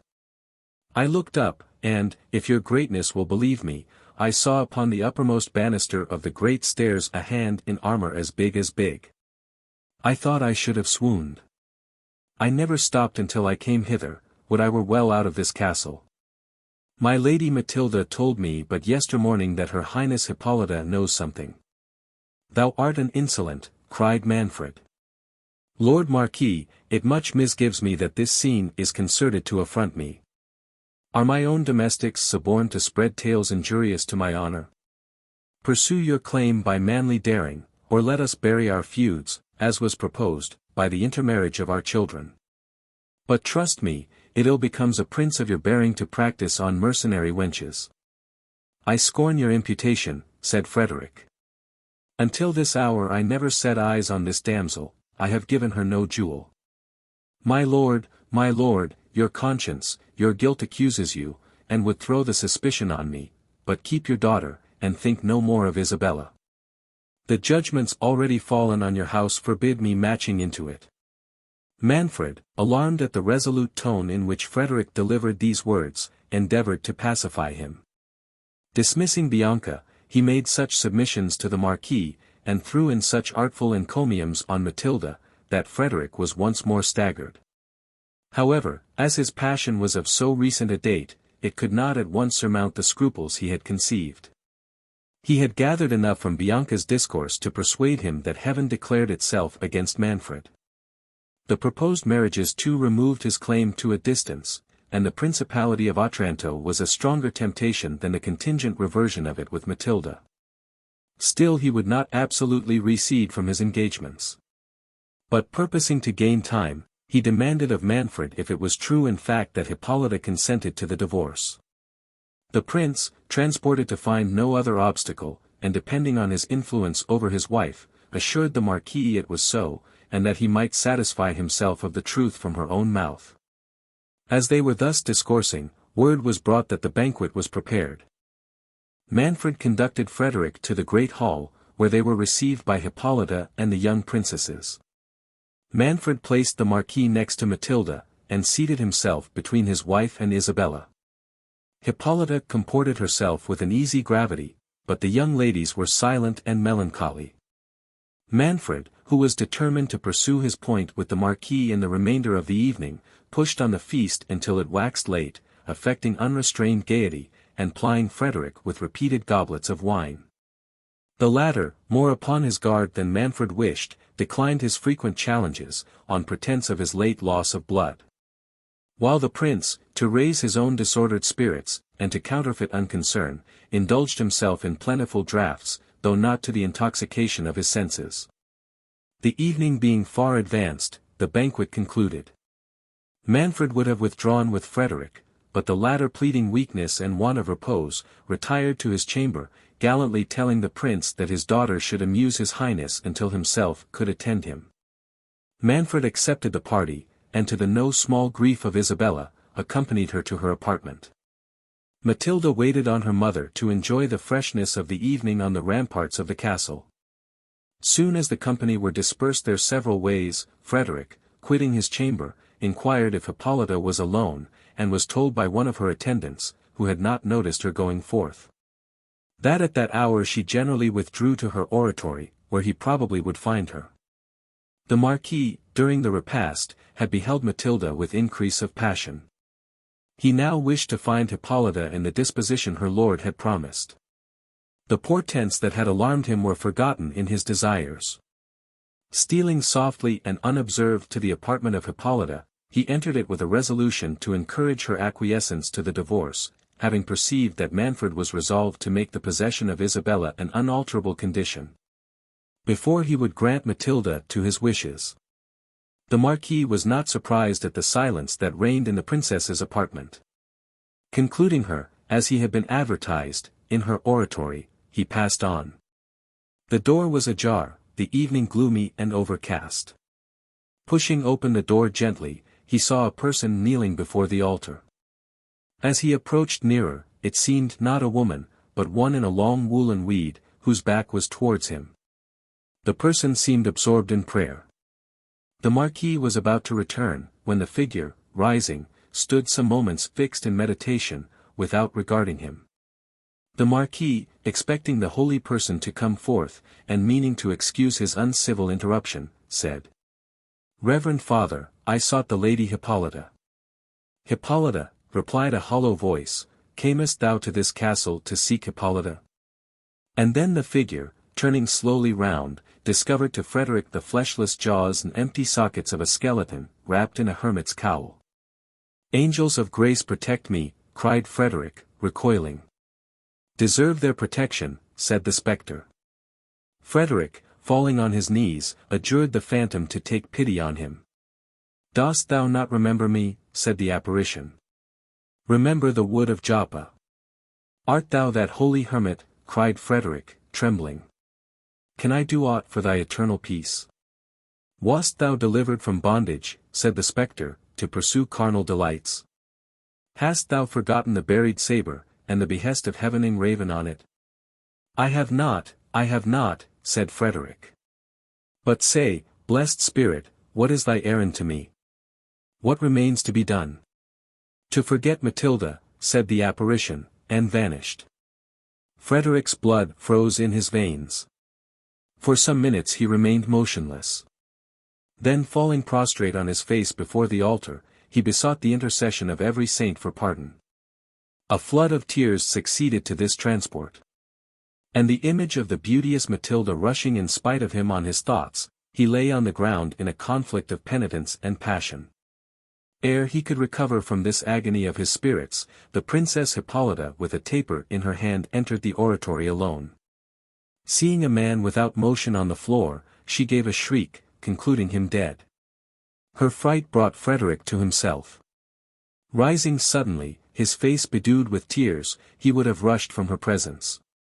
But Hippolyta stopping him, conjured him in the most plaintive accents to explain the cause of his disorder, and by what strange chance she had found him there in that posture. "Ah, virtuous princess," said the Marquis, penetrated with grief, and stopped. "For the love of heaven, my lord," said Hippolyta, "disclose the cause of this transport.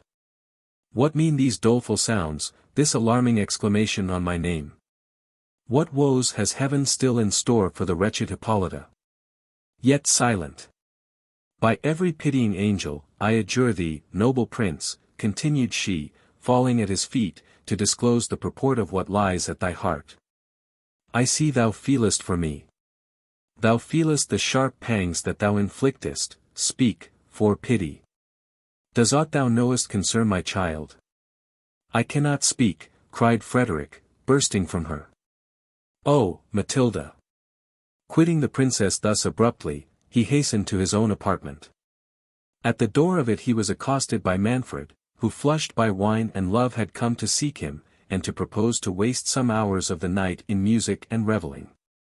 Frederick, offended at an invitation so dissonant from the mood of his soul, pushed him rudely aside, and entering his chamber, flung the door intemperately against Manfred, and bolted it inwards.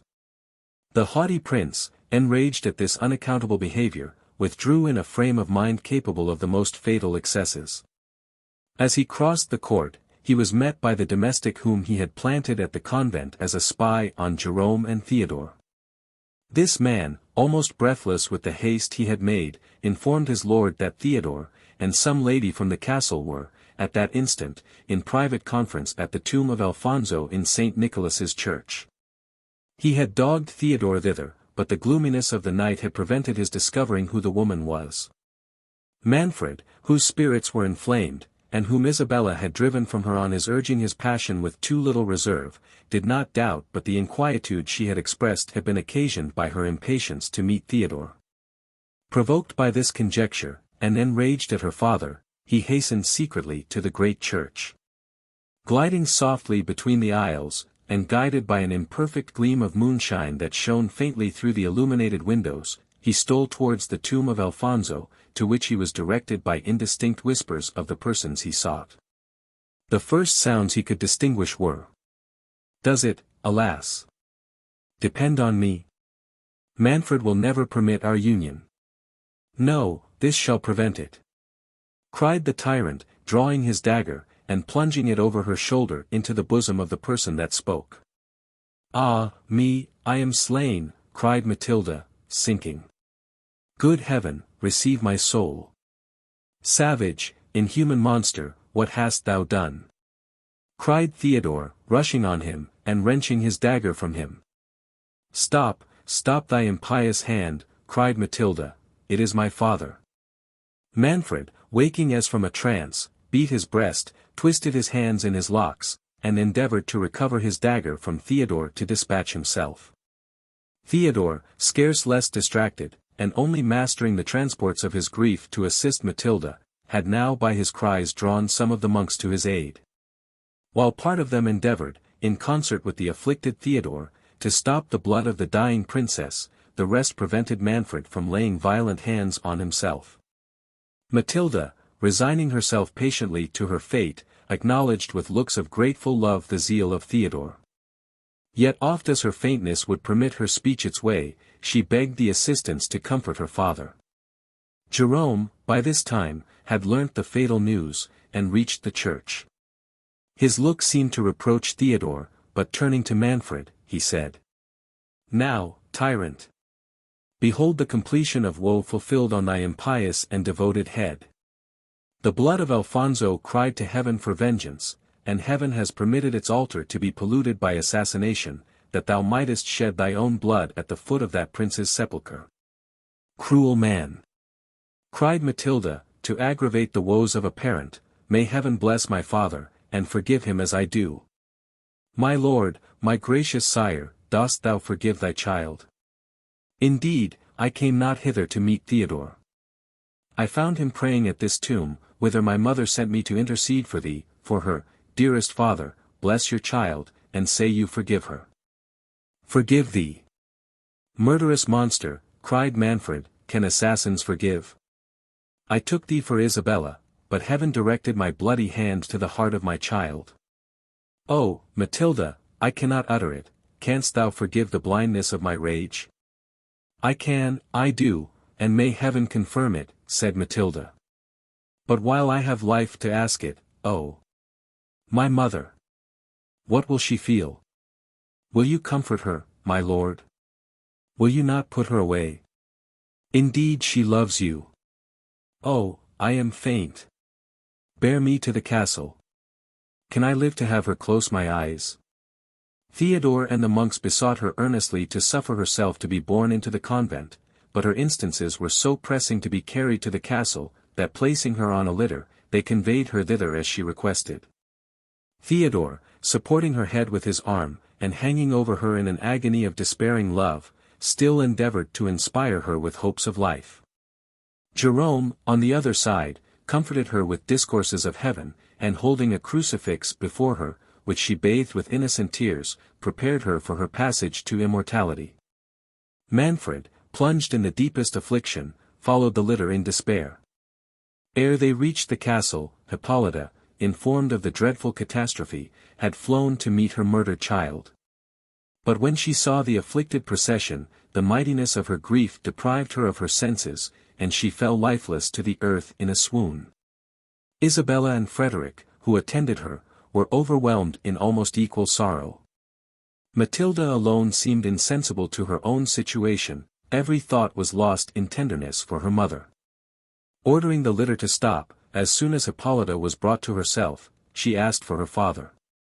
He approached, unable to speak. Matilda, seizing his hand and her mother's, locked them in her own, and then clasped them to her heart. Manfred could not support this act of pathetic piety. He dashed himself on the ground, and cursed the day he was born.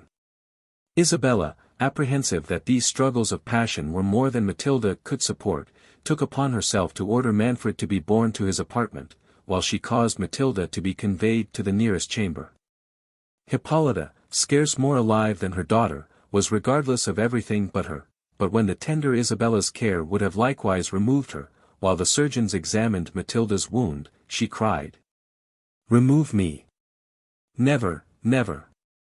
I lived but in her, and will expire with her."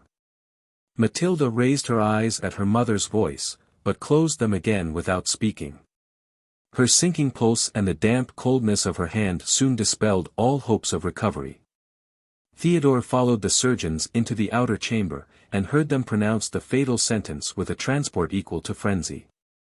"Since she cannot live mine," cried he, "at least she shall be mine in death. Father! Jerome! Will you not join our hands?" cried he to the friar, who, with the Marquis, had accompanied the surgeons.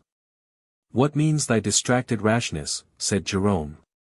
"Is this an hour for marriage?" It is," cried Theodore. "Alas! There is no other." "Young man, thou art too unadvised," said Frederick. "Dost thou think we are to listen to thy fond transports in this hour of fate? What pretensions hast thou to the princess?" "Those of a prince," said Theodore, "of the sovereign of Otranto. This reverend man, my father, has informed me who I am." "Thou ravest," said the Marquis. "There is no prince of Otranto but myself. Now Manfred, by murder, by sacrilegious murder, has forfeited all pretensions." "My lord," said Jerome, assuming an air of command, "he tells you true. It was not my purpose the secret should have been divulged so soon, but fate presses onward to its work. What his hot-headed passion has revealed, my tongue confirms. Know, prince, that when Alfonso set sail for the Holy Land—" "Is this a season for explanations?" cried Theodore.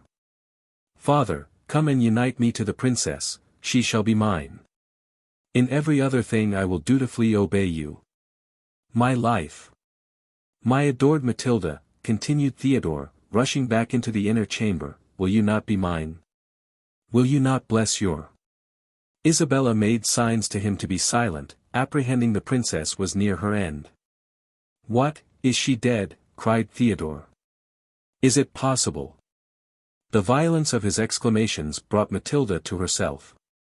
Lifting up her eyes, she looked round for her mother. "Life of my soul, I am here," cried Hippolyta, think not I will quit thee. Oh! You are too good, said Matilda. But weep not for me, my mother. I am going where sorrow never dwells. Isabella, thou hast loved me, wouldst thou not supply my fondness to this dear, dear woman? Indeed I am faint. Oh! My child! My child! Said Hippolyta in a flood of tears, can I not withhold thee a moment? It will not be, said Matilda, commend me to heaven, where is my father? Forgive him, dearest mother, forgive him my death, it was an error. Oh! I had forgotten, dearest mother, I vowed never to see Theodore more, perhaps that has drawn down this calamity, but it was not intentional, can you pardon me? Oh! Wound not my agonizing soul, said Hippolyta, thou never couldst offend me, alas! She faints. Help! Help! I would say something more, said Matilda, struggling, but it cannot be, Isabella, Theodore, for my sake, oh, she expired. Isabella and her women tore Hippolyta from the corse. But Theodore threatened destruction to all who attempted to remove him from it. He printed 1,000 kisses on her clay-cold hands, and uttered every expression that despairing love could dictate. Isabella, in the meantime, was accompanying the afflicted Hippolyta to her apartment. But, in the middle of the court, they were met by Manfred, who, distracted with his own thoughts, and anxious once more to behold his daughter, was advancing to the chamber where she lay. As the moon was now at its height, he read in the countenances of this unhappy company the event he dreaded. What? Is she dead? Cried he in wild confusion. A clap of thunder at that instant shook the castle to its foundations. The earth rocked, and the clank of more than mortal armor was heard behind. Frederick and Jerome thought the last day was at hand. The latter, forcing Theodore along with them, rushed into the court. The moment Theodore appeared, the walls of the castle behind Manfred were thrown down with a mighty force, and the form of Alfonso, dilated to an immense magnitude, appeared in the center of the ruins. Beholden Theodore the true heir of Alfonso, said the vision, and having pronounced those words, accompanied by a clap of thunder, it ascended solemnly towards heaven, where the clouds parting asunder, the form of a St. Nicholas was seen, and receiving Alfonso's shade, they were soon wrapped from mortal eyes in a blaze of glory. The beholders fell prostrate on their faces, acknowledging the divine will. The first that broke silence was Hippolyta. My lord, said she to the desponding Manfred, behold the vanity of human greatness. Conrad is gone. Matilda is no more. In Theodore we view the true Prince of Otranto. By what miracle he is so I know not, suffice it to us, our doom is pronounced. Shall we not, can we but dedicate the few deplorable hours we have to live, in deprecating the further wrath of heaven? Heaven ejects us, whither can we fly, but to yon holy cells that yet offer us a retreat? Thou guiltless but unhappy woman. Unhappy by my crimes, replied Manfred, my heart at last is open to thy devout admonitions. Oh!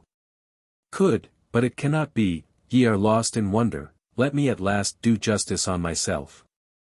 To heap shame on my own head is all the satisfaction I have left to offer to offended heaven. My story has drawn down these judgments, let my confession atone, but, ah! What can atone for usurpation and a murdered child? A child murdered in a consecrated place. List, sirs, and may this bloody record be a warning to future tyrants. Alfonso, ye all know, died in the Holy Land, ye would interrupt me. Ye would say he came not fairly to his end, it is most true, why else this bitter cup which Manfred must drink to the dregs? Ricardo, my grandfather, was his chamberlain, I would draw a veil over my ancestors' crimes, but it is in vain. Alfonso died by poison. A fictitious will declared Ricardo his heir. His crimes pursued him, yet he lost no Conrad, no Matilda. I pay the price of usurpation for all. A storm overtook him. Haunted by his guilt he vowed to St. Nicholas to found a church and 2 convents, if he lived to reach Otranto. The sacrifice was accepted, the saint appeared to him in a dream, and promised that Ricardo's posterity should reign in Otranto until the rightful owner should be grown too large to inhabit the castle. And as long as issue male from Ricardo's loins should remain to enjoy it, alas! Alas! Nor male nor female, except myself, remains of all his wretched race. I have done, the woes of these 3 days speak the rest. How this young man can be Alfonso's heir I know not, yet I do not doubt it. His are these dominions. I resign them, yet I knew not Alfonso had an heir. I question not the will of heaven. Poverty and prayer must fill up the woeful space, until Manfred shall be summoned to Ricardo. What remains is my part to declare, said Jerome. When Alfonso set sail for the Holy Land he was driven by a storm to the coast of Sicily. The other vessel, which bore Ricardo and his train, as your lordship must have heard, was separated from him. It is most true, said Manfred. And the title you give me is more than an outcast can claim. Well, be it so, proceed. Jerome blushed, and continued. For 3 months Lord Alfonso was windbound in Sicily. There he became enamored of a fair virgin named Victoria. He was too pious to tempt her to forbidden pleasures. They were married. Yet deeming this amour incongruous with the holy vow of arms by which he was bound, he determined to conceal their nuptials until his return from the crusade, when he purposed to seek and acknowledge her for his lawful wife. He left her pregnant. During his absence she was delivered of a daughter. But scarce had she felt a mother's pangs ere she heard the fatal rumor of her lord's death, and the succession of Ricardo. What could a friendless, helpless woman do? Would her testimony avail? Yet, my lord, I have an authentic writing. It needs not, said Manfred, the horrors of these days, the vision we have but now seen, all corroborate thy evidence beyond 1,000 parchments. Matilda's death and my expulsion. Be composed, my lord, said Hippolyta, this holy man did not mean to recall your griefs. Jerome proceeded. I shall not dwell on what is needless. The daughter of which Victoria was delivered, was at her maturity bestowed in marriage on me. Victoria died, and the secret remained locked in my breast. Theodore's narrative has told the rest. The friar ceased. The disconsolate company retired to the remaining part of the castle. In the morning Manfred signed his abdication of the principality, with the approbation of Hippolyta, and each took on them the habit of religion in the neighboring convents. Frederick offered his daughter to the new prince, which Hippolyta's tenderness for Isabella concurred to promote. But Theodore's grief was too fresh to admit the thought of another love. And it was not until after frequent discourses with Isabella of his dear Matilda, that he was persuaded he could know no happiness but in the society of one with whom he could for ever indulge the melancholy that had taken possession of his soul.